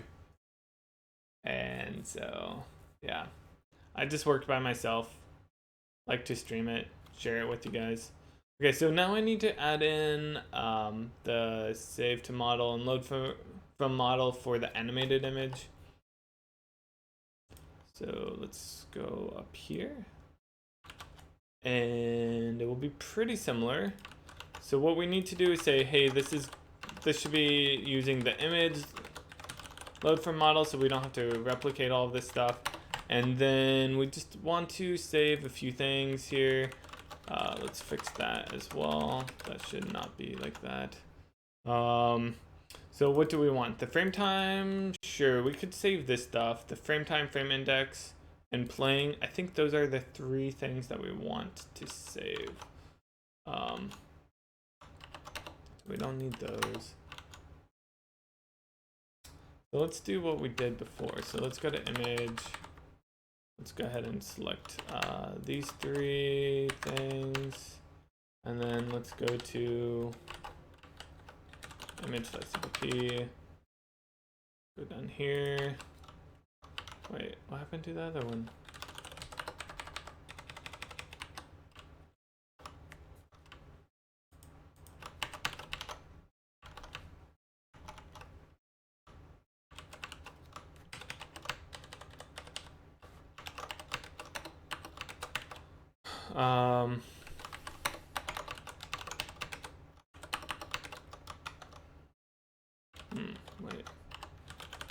Okay, so that will save it. Then we want to set it. I think we just want to be able to set it like this. Model.get. Hopefully we don't need the type. So actually, we could just do that.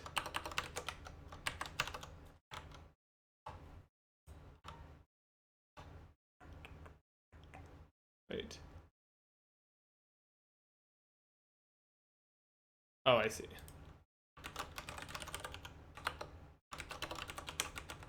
I just had it in the wrong. What is your model with the image? So the model looks like this, pretty much. So for the image, if we had an image, maybe it'd be like test image. Come on. It would have stuff like the texture. Whoops. But only if we actually like customized it, and I think this would be a path, so it'd be like data pudding.png.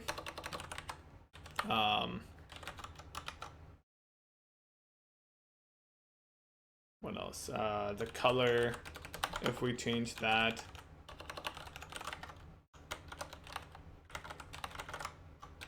Whatever, stuff like that. That's the model that's being saved, and then we reload it after we've reloaded everything else. Yeah, so it looks like I need to, for these getters, say un32t and a bool for the playing. I don't get why we have to set that sometimes and other times we don't. I really don't understand that.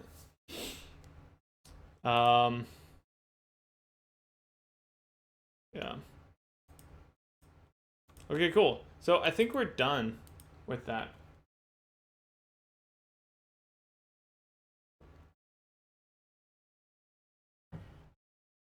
We'll compile to make sure, and while it's compiling, we can pull in all of these changes.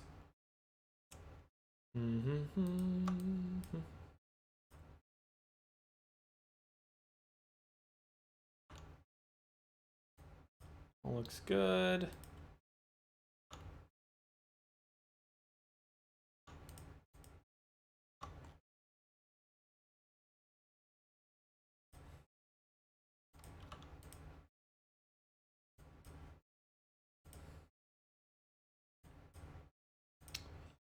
Beautiful. We'll test it. I want to see if it saves the position properly. That would be so nice as well.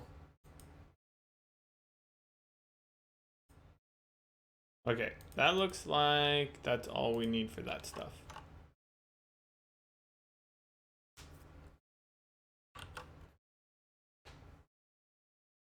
So we're just compiling away.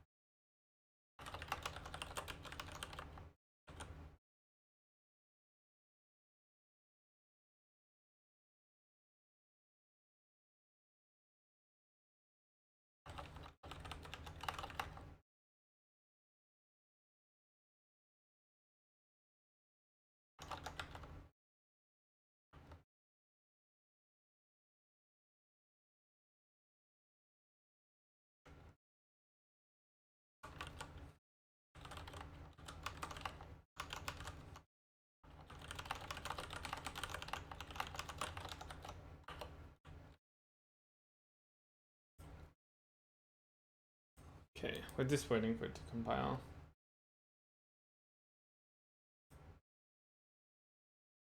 If anyone has any questions, you're more than welcome to ask. Always happy to answer questions. And now's a good time while we're waiting for this to compile. Otherwise, we can talk about other stuff like Steam. I haven't looked at the sales for today. I haven't bought any games yet. Have you guys bought any games? Steam summer sale. If you are looking to buy games, there's this one game that I made called Korea. Oh no, mixed. That's lame. Got a negative review today.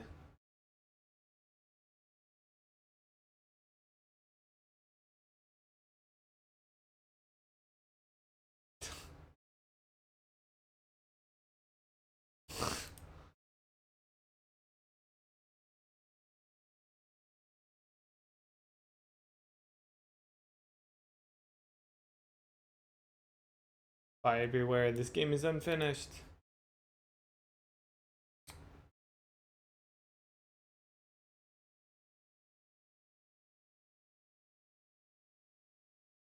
I hate reviews like that. Makes me sad.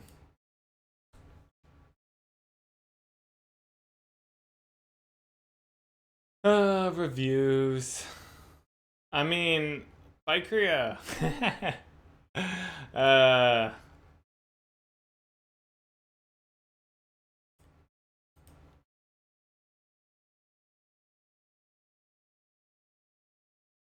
Why can't it find the review?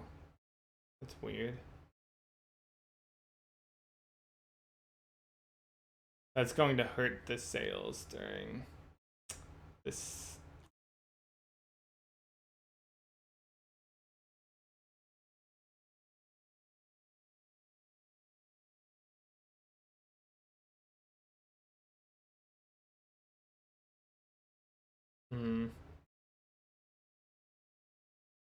I wonder what key controller that guy's using.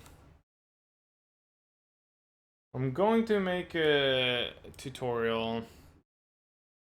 The crashing is pretty lame. Can't believe the game still crashes.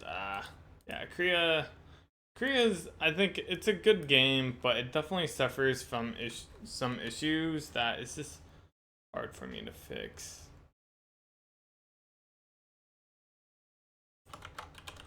But if you do want to support me and don't own Korea, you can get it now.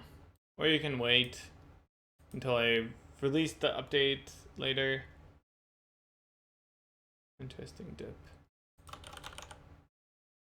Want to see if it saves the position. Oh, you know what? I think I already saw that happening. Now that I think about it, I didn't even realize it. So if we, let's say we wanted to hide that button, that works. Add it back in. Oh. What happened here?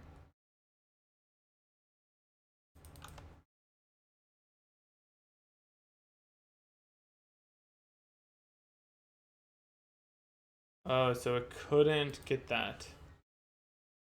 Okay, so maybe I do need to do a get or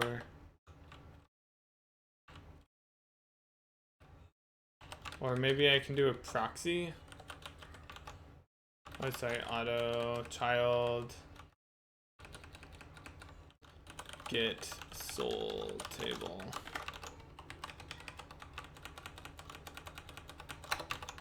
I think I might need to do it like that. Okay, let's try that. Found a nice little issue.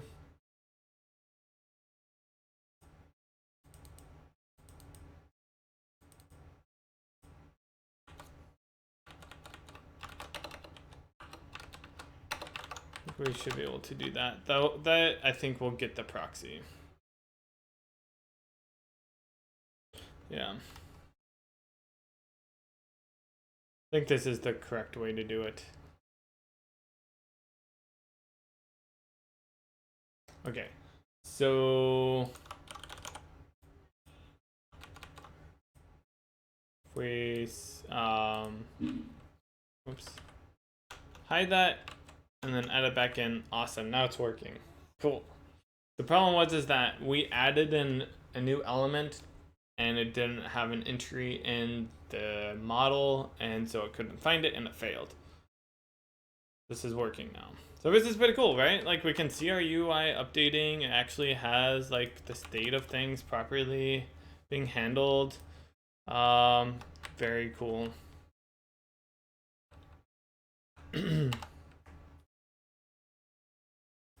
Could add in another section if we wanted to. Let's take that, put that there. Is that working? Oh, I guess the content is empty. Yeah, so we could say, hey, let's actually add this label to content.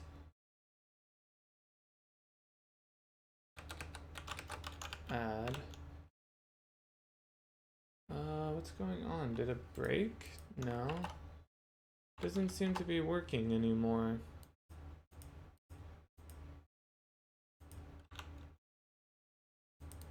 Hmm?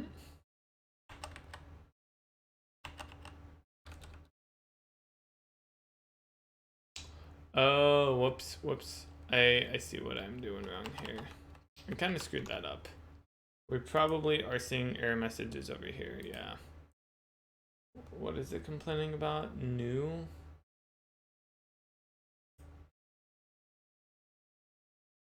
Tagged as non-constructible.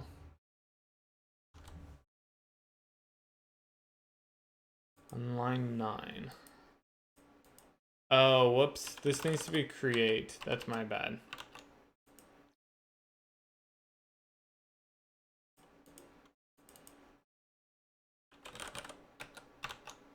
There we go.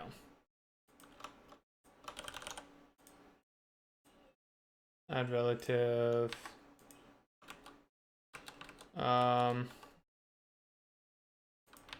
Maybe we want padding 10. Looks good.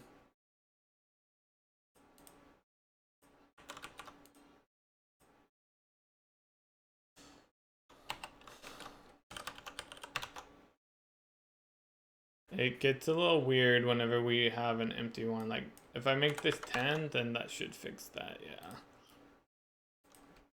Can turn that off if we want.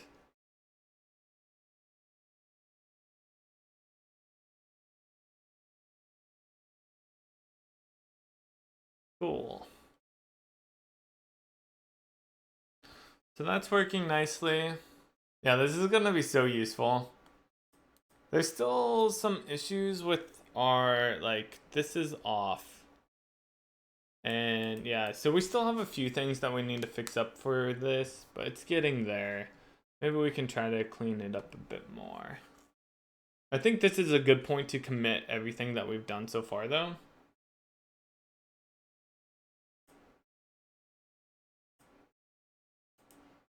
So that is a fix. Then everything else is good, yeah. Sure, we can add this in there. Doesn't hurt. Okay, so what did we do here? We added save to model. Maybe I'll just say added support to persist UI element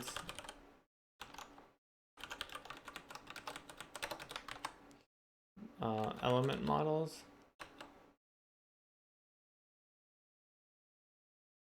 Persist state model of UI elements during hot reload.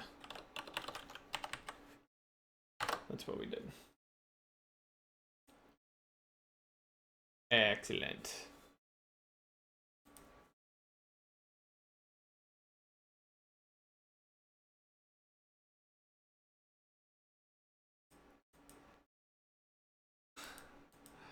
I wish I didn't look at those reviews.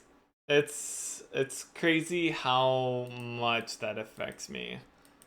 I'm really trying to not let negative reviews affect me, but it's just hard. It's just hard.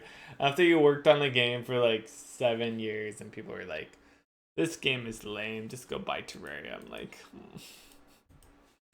sadness, it hurts. It hurts. Okay, So I'm the same way. It can ruin my day. Yeah. It's just, it sucks. I saw most of those negative reviews. The biggest thing is that because we were at 6 positive and 3 negative, and so that makes a total of 9. So we weren't showing recent reviews because you have to have at least 10 recent reviews. But then there's a negative review. I guess it got posted yesterday, and that put us over 10. And then we're at 60, which says mixed instead of mostly positive, and that's going to hurt the sales even more. And we're kind of already struggling with the sales for this Steam Summer Sale, so I'm like, sucks. Oh well, I just need to take what I learned from Korea and apply it to projectDIG, and try not to worry about Korea that much.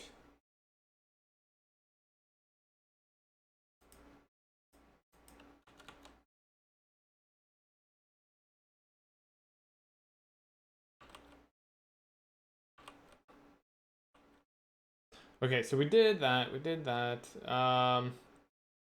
There's the audio, that's right, with the hash string. I'm not really sure what I want to do with that yet. Exposing it. What was I thinking of doing? I'm not sure. Like, I could expose one. I guess I could do that for the time being. I don't really know.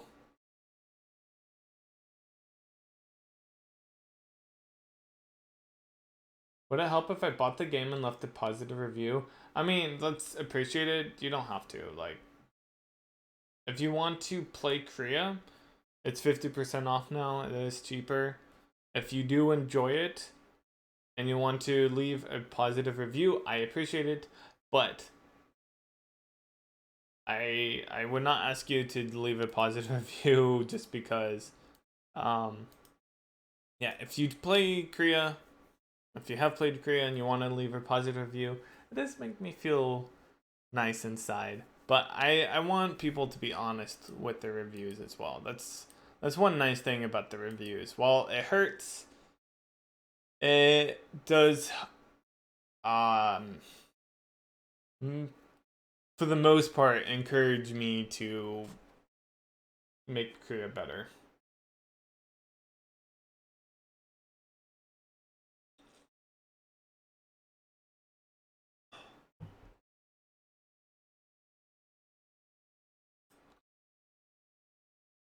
Okay, so I'm just trying to think what we could do here.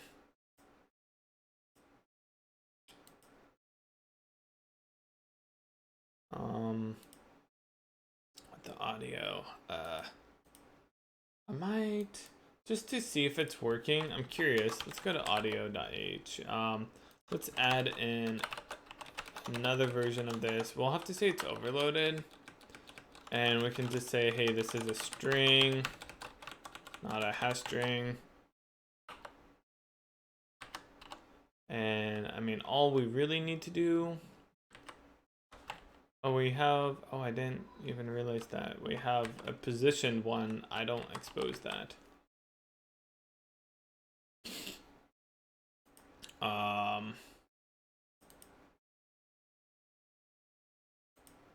Maybe I should just make this be a string. Like, most of the time, we're probably not going to use a hash string, huh? Play. Is this event name, is that being stored somewhere? Or like, why are we telling it to use a hash string?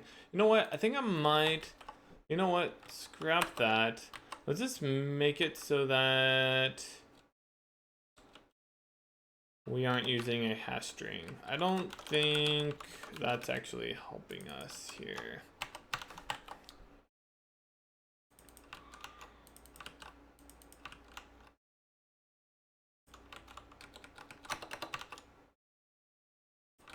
Because we're not using the value at all. Oh, this needs to be sister. Yeah. And then we can use it.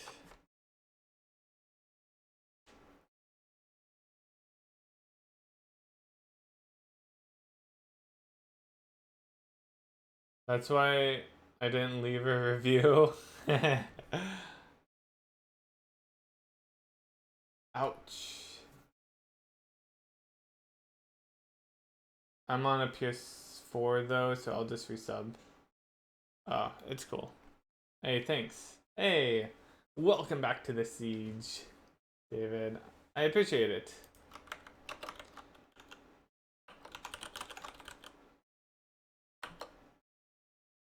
Hey, Ricardo. Thank you. I'm glad that you're enjoying the channel. Yeah, by the way, guys, if you didn't know, I have a YouTube channel that has all of the VODs uploaded to all of the VODs are uploaded to YouTube along with recap videos, so you can always go back and check out like any previous episodes, previous days.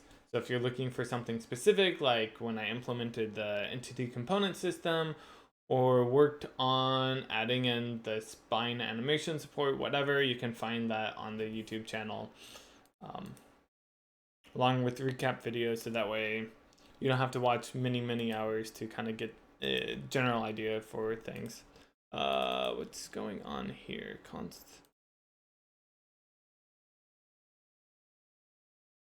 I think it's just that I need to say types, which actually means I can get rid of that, right? And we're not going to be using hash strings anymore. Event name.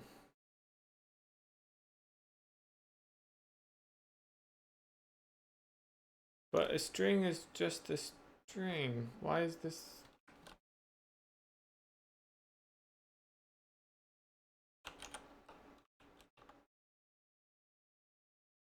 That shit. Oh, that's my problem. I think it was lame.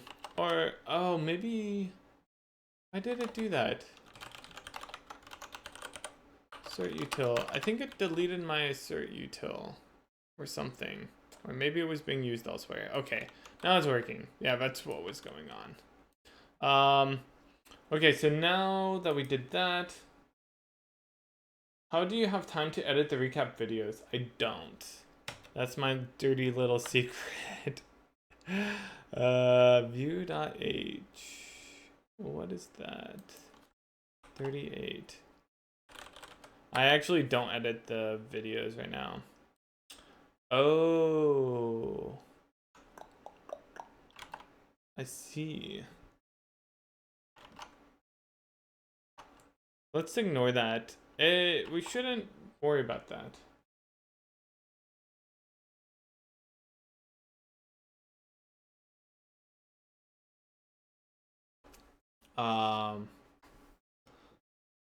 Yes, I don't edit the recap videos. I'd like to, but I just haven't had time. I was thinking about making it be a goal for the Patreon, is that I could do better recap videos, because my brother would actually probably be willing to do it if I paid him, and he has experience editing videos. But I don't know. Haven't done that or made that a priority. I haven't gotten any feedback on the recap videos, so I don't know if like people are enjoying them or if they think that they are very unpolished and I need to clean them up, or like how I should clean them up. If you guys have feedback for me, I welcome it. Well, it's not that Korea is bad or anything. It's good. It just feels unpolished. Yeah, I agree. There's a lot of games like that.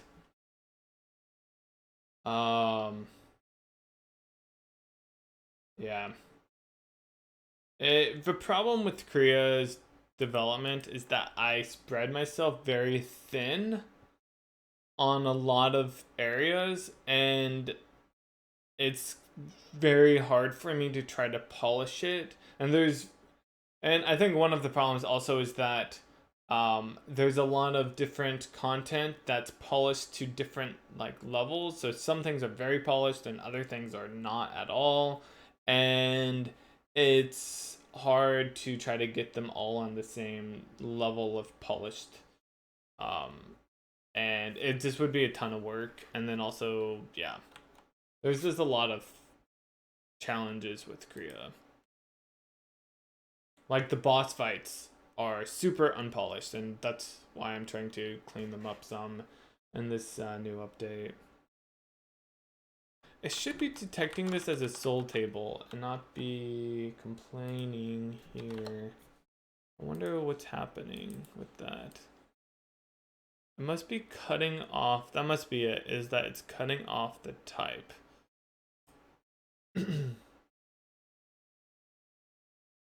Here was your first published game? Yeah, that's right. Yeah, you can find it there. Yeah, it's a 2D RPG sandbox game. Kind of like Terraria with lots of RPG mechanics. Yeah.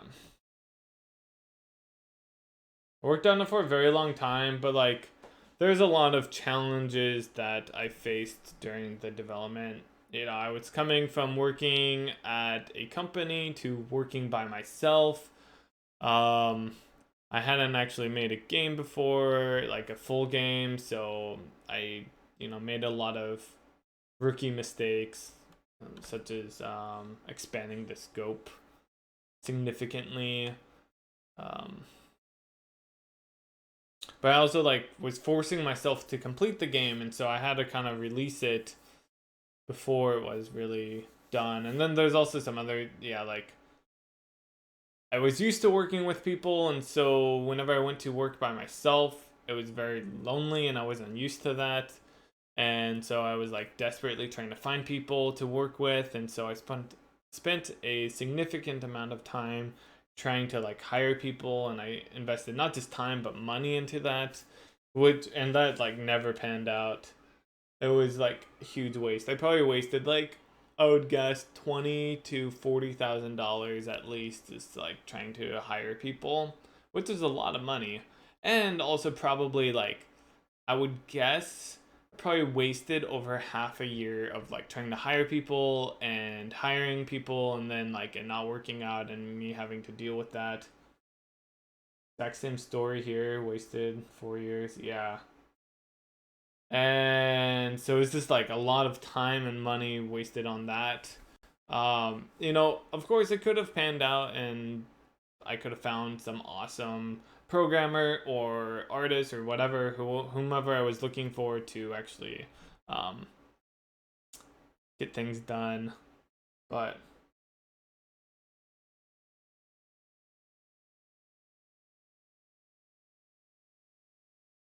work with me, I'll make you work.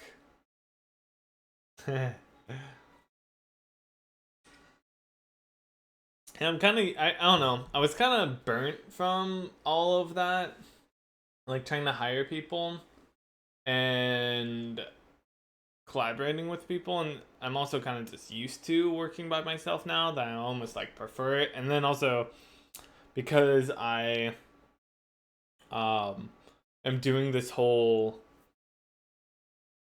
projectDIG streaming all of the development, uploading the VODs, all of that stuff. I kind of almost just want to work by myself.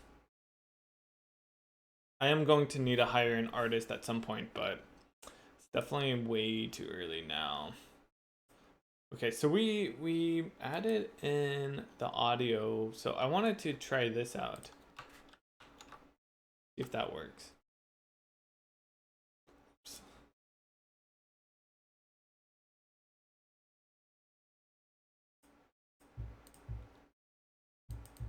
Nice. It's working. There's another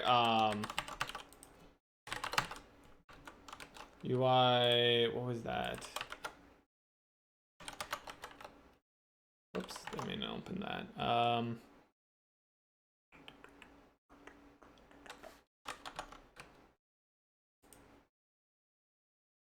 Where's the, oh, that's right. It's stored within there. That's why I can't find it. I forgot what the other one was.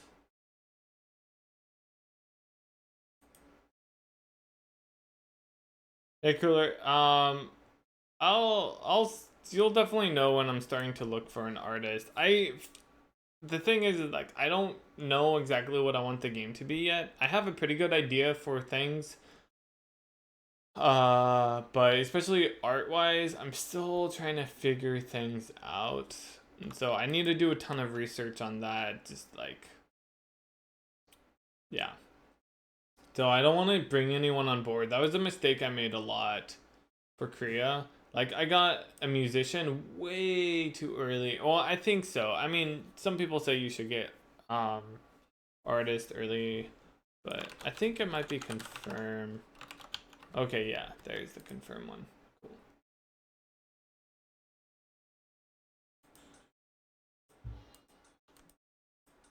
So cool. You guys probably can't really hear that, but they're making sounds. Excellent.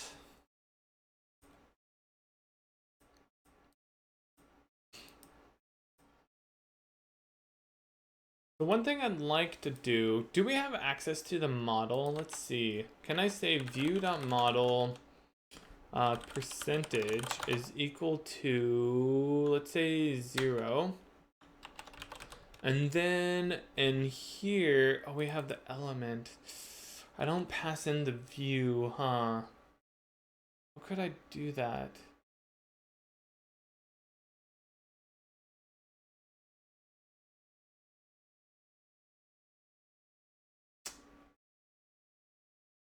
Maybe I need to get the view parent or something. I don't know.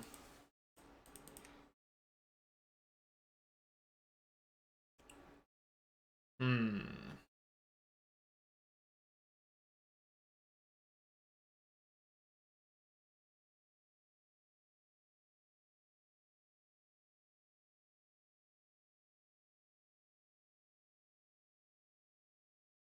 Okay, I'm not sure about that yet.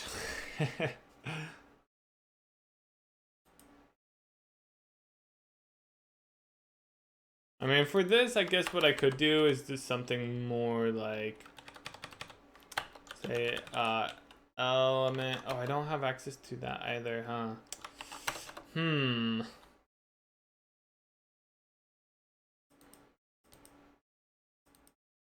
Yeah, that's one thing I need to figure out is how are we going to do things like get access to other elements?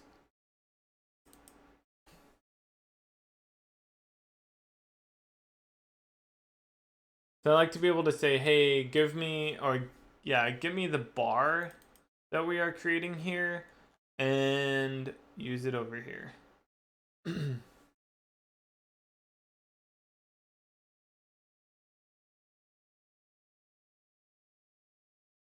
That's why I was thinking I could do this view model thing.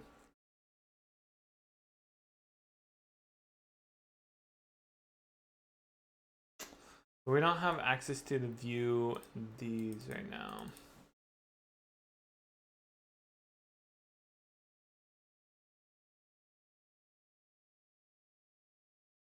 Um.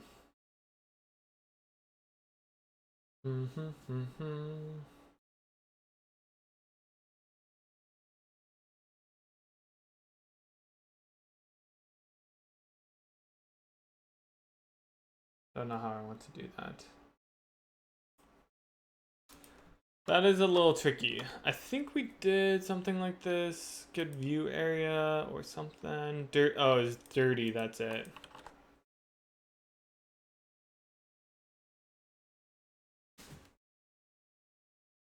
Yeah.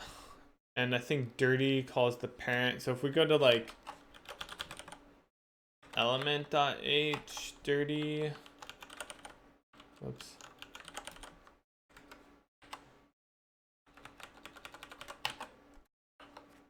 That calls the parent. So that will like go all the way up to the top, the view.h or whatever. And so I could do something kind of like this. for like getting the model. So I can make it a property or something.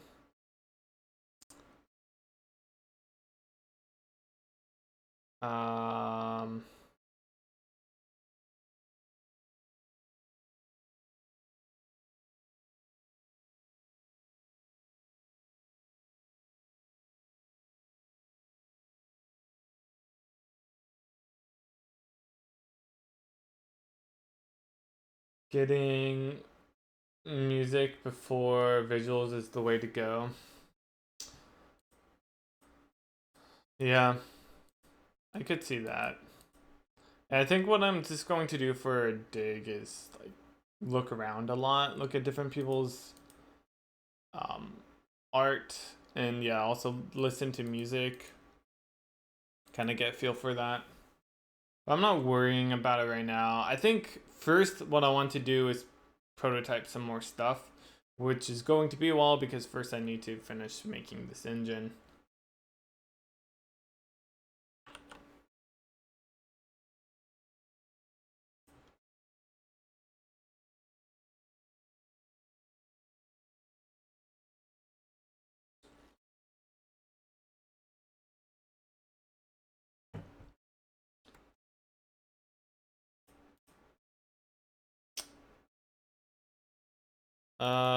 So yeah, I was thinking maybe what we could do is make a model. So we could say like element model. And so that would mean that this would return the model for, I mean, I guess in this case, maybe it would be more sense to pass in the model like that. Or another possibility is to try to get the view, and then we could say view.model. Actually, I kind of like that because then it would be very similar to this. So view would just like, what, keep calling the parent until it gets to the top, right? So we have element get parent, right? So in that case, I mean, what are we even using parent for? That's a good question. Maybe I shouldn't be storing the parent. Maybe what I should be storing. Handle, I guess I do need that.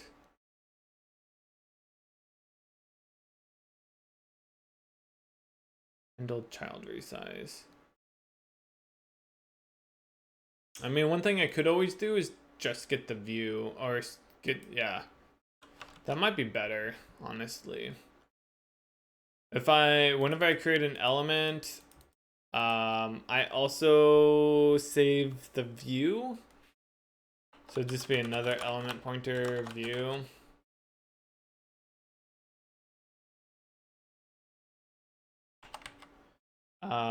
And then we would be able to easily have access to that.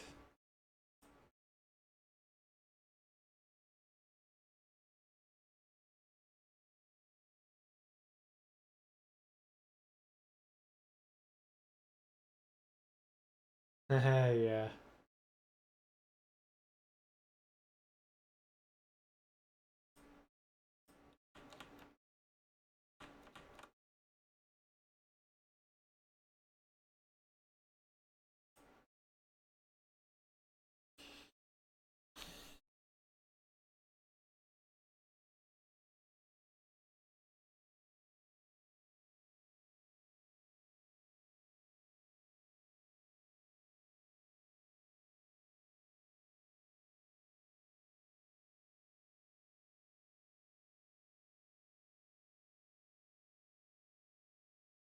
I'm just thinking about this. Like maybe we would want view model element. Maybe in here I should pass in the model.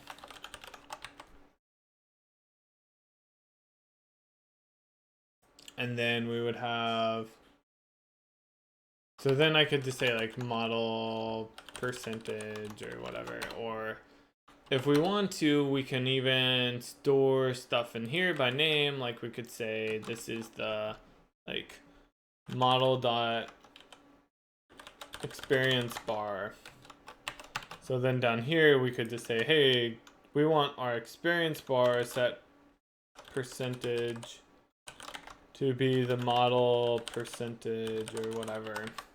Or maybe we have on the model we can get the player or something, so we could say model player. I don't know exactly what we want this to look like yet. You know, maybe this would be, yeah, I don't know. We also need to think about like how do we get access to the world? Like, do we need the world in here as well? So we could say then world, you know, get like, I don't know, level. So that's our level component, or whatever what did we call it? I guess it was combat, right? Get combat. That's our combat component where we'd say, okay, here's our model.player, whatever. That's for this player. And then we can get the experience. Maybe we would need to do something like, this is combat, local combat. So that's combat experience divided by combat dot, like required experience.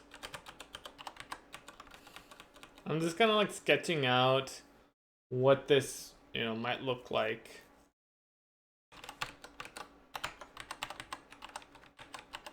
What we would actually need in here.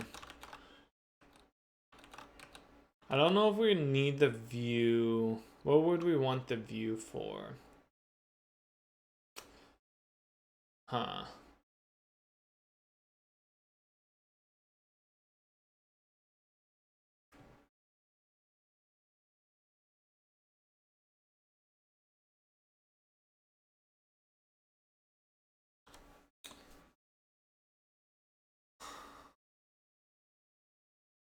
I think with this stuff, we would have everything we would need. Maybe we don't want the world. Like, one thing I was thinking is, hey, if we have the player, maybe for the players, we can actually have a, like a mapping of the player to which world that player's in or something. So we could say world, local world is equal to world dot, or yeah, I don't know if we'd want world dot get. Maybe it would be,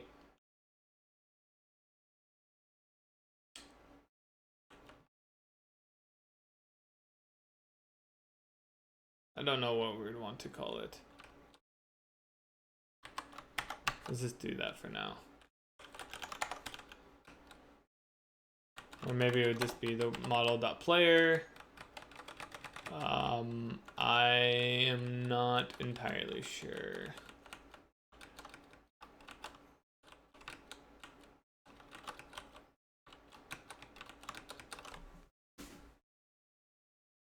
How we would want to do that. This is wrong technically. It should be if we are calling a function. So maybe that could work. So then we don't have to pass around the world all the time. I don't know how often we're actually going to need to be getting the world.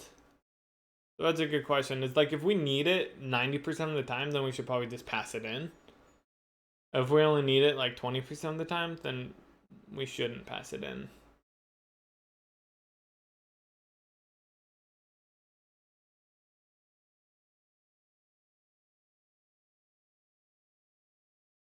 Yeah, this is kind of how it could look if we're like wanting to update that stuff. A big question, which I haven't figured out as well, is like, what if we wanted to make it so that this could be reacting to the players?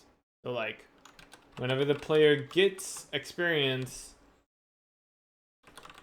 how does this get updated? My guess would be that we would have some event that gets triggered that we could be listening to. So it could say like, hey, a player gained experience. Maybe we would want it to be on a per player basis. I did that for Korea and it worked pretty well, where we could have something like, maybe we have somewhere in the game, I don't know exactly where, we would have like a events listen, and we could pass in the model player and what the event we're wanting to listen to, which could be like you know, experience gained, and then we could have a callback, which would be handle experience gained, and that would take a function that would be something like, let's put this at the bottom since this is all just kind of sketching things out. I don't know what this would actually take.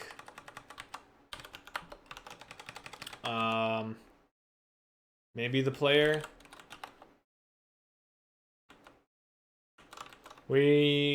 So one of the challenges here is that we need to do like some sort of binding, so that way, you know, if this doesn't exist, but you know, we need to bind at least like the view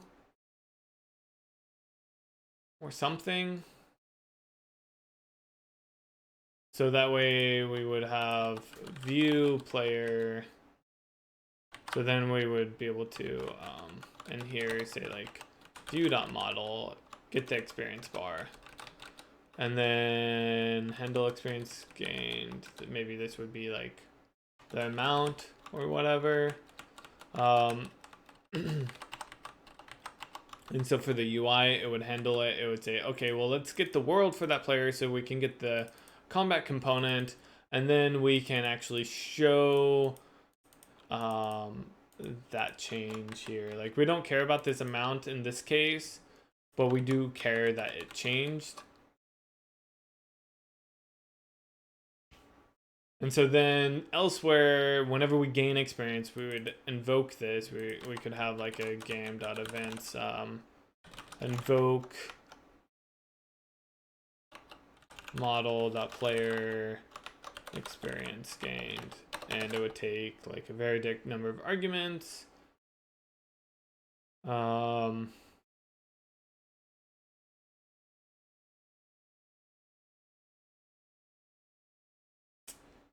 Maybe this could be like 5. So whenever this gets called, it would end up calling this, which would then pass in the player and the amount, and we would properly update the UI. I could see this working. I like that. It does mean that we would have to do that we would need events for anything that we're wanting the UI to react. I think that's okay. For Korea, I did things kind of differently, where I had a kind of where I had what I called properties, and a property had a getter and a setter, as well as basically an event attached to it, which is like an on-changed event. So whenever you would set the value on the property, it would invoke that event and pass in the value. So that way you could do stuff like, instead of this, you could have the combat, you know, experience on, you know, or yeah, in that case it was like I had an actual on change event. I probably really should have just said like listen, but you could listen and pass in. Maybe it would only need to pass in this here. That was the way I did it for Korea. It was okay, but that makes it so that there's a lot of overhead specifically for this, like for the combat experience, and maybe sometimes you don't care about that. Like, you know, all of the monsters have combat components and they have an experience, technically, because that's just there. But they're never gonna have listeners. I mean, technically, they shouldn't even have experience, but whatever. But yeah, there's like cases where we could potentially have a property that's not being used, or like the listener's not being used, but we still have that event object that's being created. And since we're trying to have things be very compact with our entity component system, we probably don't need that. Or we don't want that, because then suddenly now we're having a lot of wasted space in our component pools. So yeah, I think we would want to try to extract that stuff out of the component pools and just have like some like global event listener thing where we're like, hey, you can register events here and have them be called or invoke them. That's what I did for Kriya. And we could do it like this if we really wanted to. I don't know if we want to make a player object. Maybe we will. That could store some data that we'd want, like the event. Oh, sorry, not the event. The entity ID for the player. The world ID that the player's in. The events that are connected to that player. So instead of doing like game.events, we could just say, hey, let's actually do a player events. And then, you know what? We don't need to pass in the player here. We can just do that. And in this case, maybe we could even say, well, let's, this is a map or whatever, a table. So we can do it like this instead. Which looks nice. It moves all of the data out except for, so that way whatever we're passing in is the actual like function or arguments. So that's kind of nice. This is actually the syntax that I had for Kriya. And I like that. I think that looks pretty good. This would be a colon though. Yeah. So I think that works. I do kind of like the idea of having a player object. So then we could have somewhere, it would not be in the world, it would, well, we could have in the world a list of players as well. I don't think we will though. I think what we'll do is have a list of players in the like game world or the game, like the universe. And then we can track which world the player's in. For projectDIG, I'm pretty sure we're always going to only have one world. But for future games, I'm imagining that we'll have many worlds that the player... And whenever I say world, it's kind of more of like a map. Where it has its own like positional data and everything, its own systems. A world only has things interacting with stuff within that world. So it has like its own, the collision is only behaving within that world. It's not going to be affected by some other world.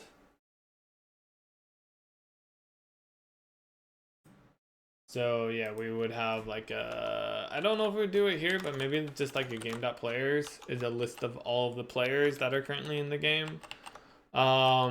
And so you could say like, hey, what's player 0? World, and that gives maybe world ID.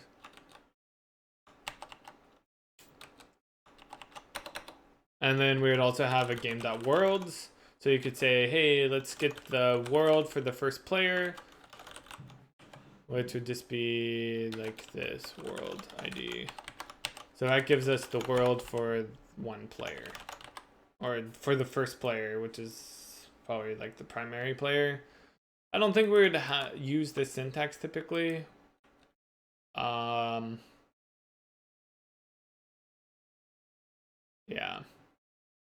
Usually we would have just like player. And I don't even know if we would want to do it like this. I mean, that's a possibility. This is saying like game. Maybe game is actually not. Yeah, what I might do, I don't think we want to expose the list of worlds. What we'd probably want to do is have it like this would be a namespace, and we'd have a get world, and you would pass in the world. That's probably more of like what we would want to do. And probably the same with the players. We'd have a player is game.getPlayer. Maybe that'd be 0. I don't know about that one. That one's a little weird. Like, I guess they could just have an ID like that, 0. I'm not sure.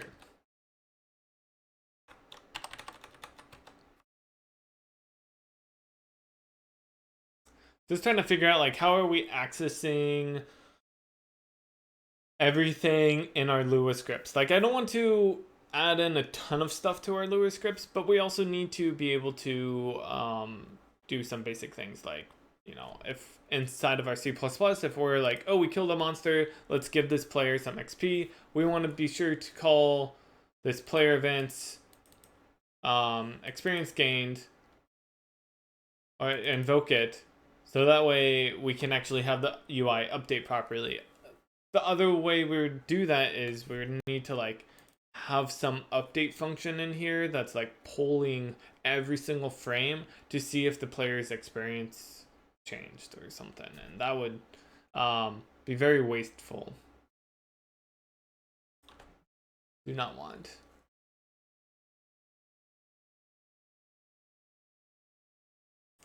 Yeah, so that's good thought experiments.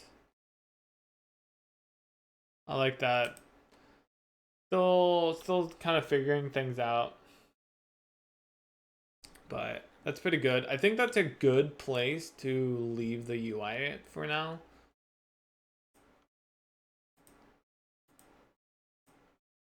So I need to commit this stuff. Model. Actually, I'll commit it later. I want to change 1 or 2 other things, I think, maybe.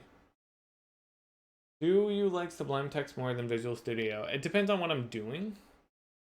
If I am working on a script, typically, the main reason why I like Visual Studio is really for C++.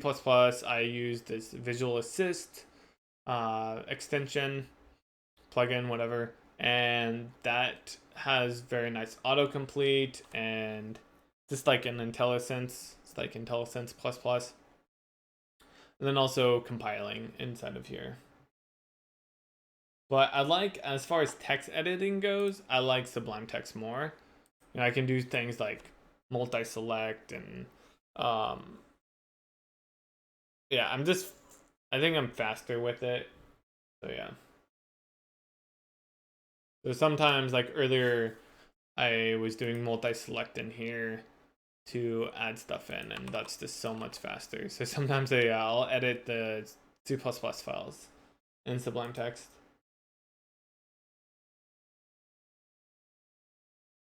Yeah. Anyways, guys, I'm going to call it a stream for now. I might be back later today working on Korea. Wife is taking off for the weekend to visit her parents, so I wanted to go help her pack some and then send her off. So yeah, going to go do that. I might be back later. I'm not sure. But yeah, thank you guys for joining. I really appreciate it. I will be back tomorrow morning working on projectDIG, 8 a.m. to 10 p.m. at least, and then we'll be working on Korea after that. So yeah, thanks for joining. If you're not following already, feel free to follow. If you want to subscribe to the YouTube channel, that's awesome. You can check out the VODs and recaps there. And I will see you guys tomorrow if I don't see you later today. Take care.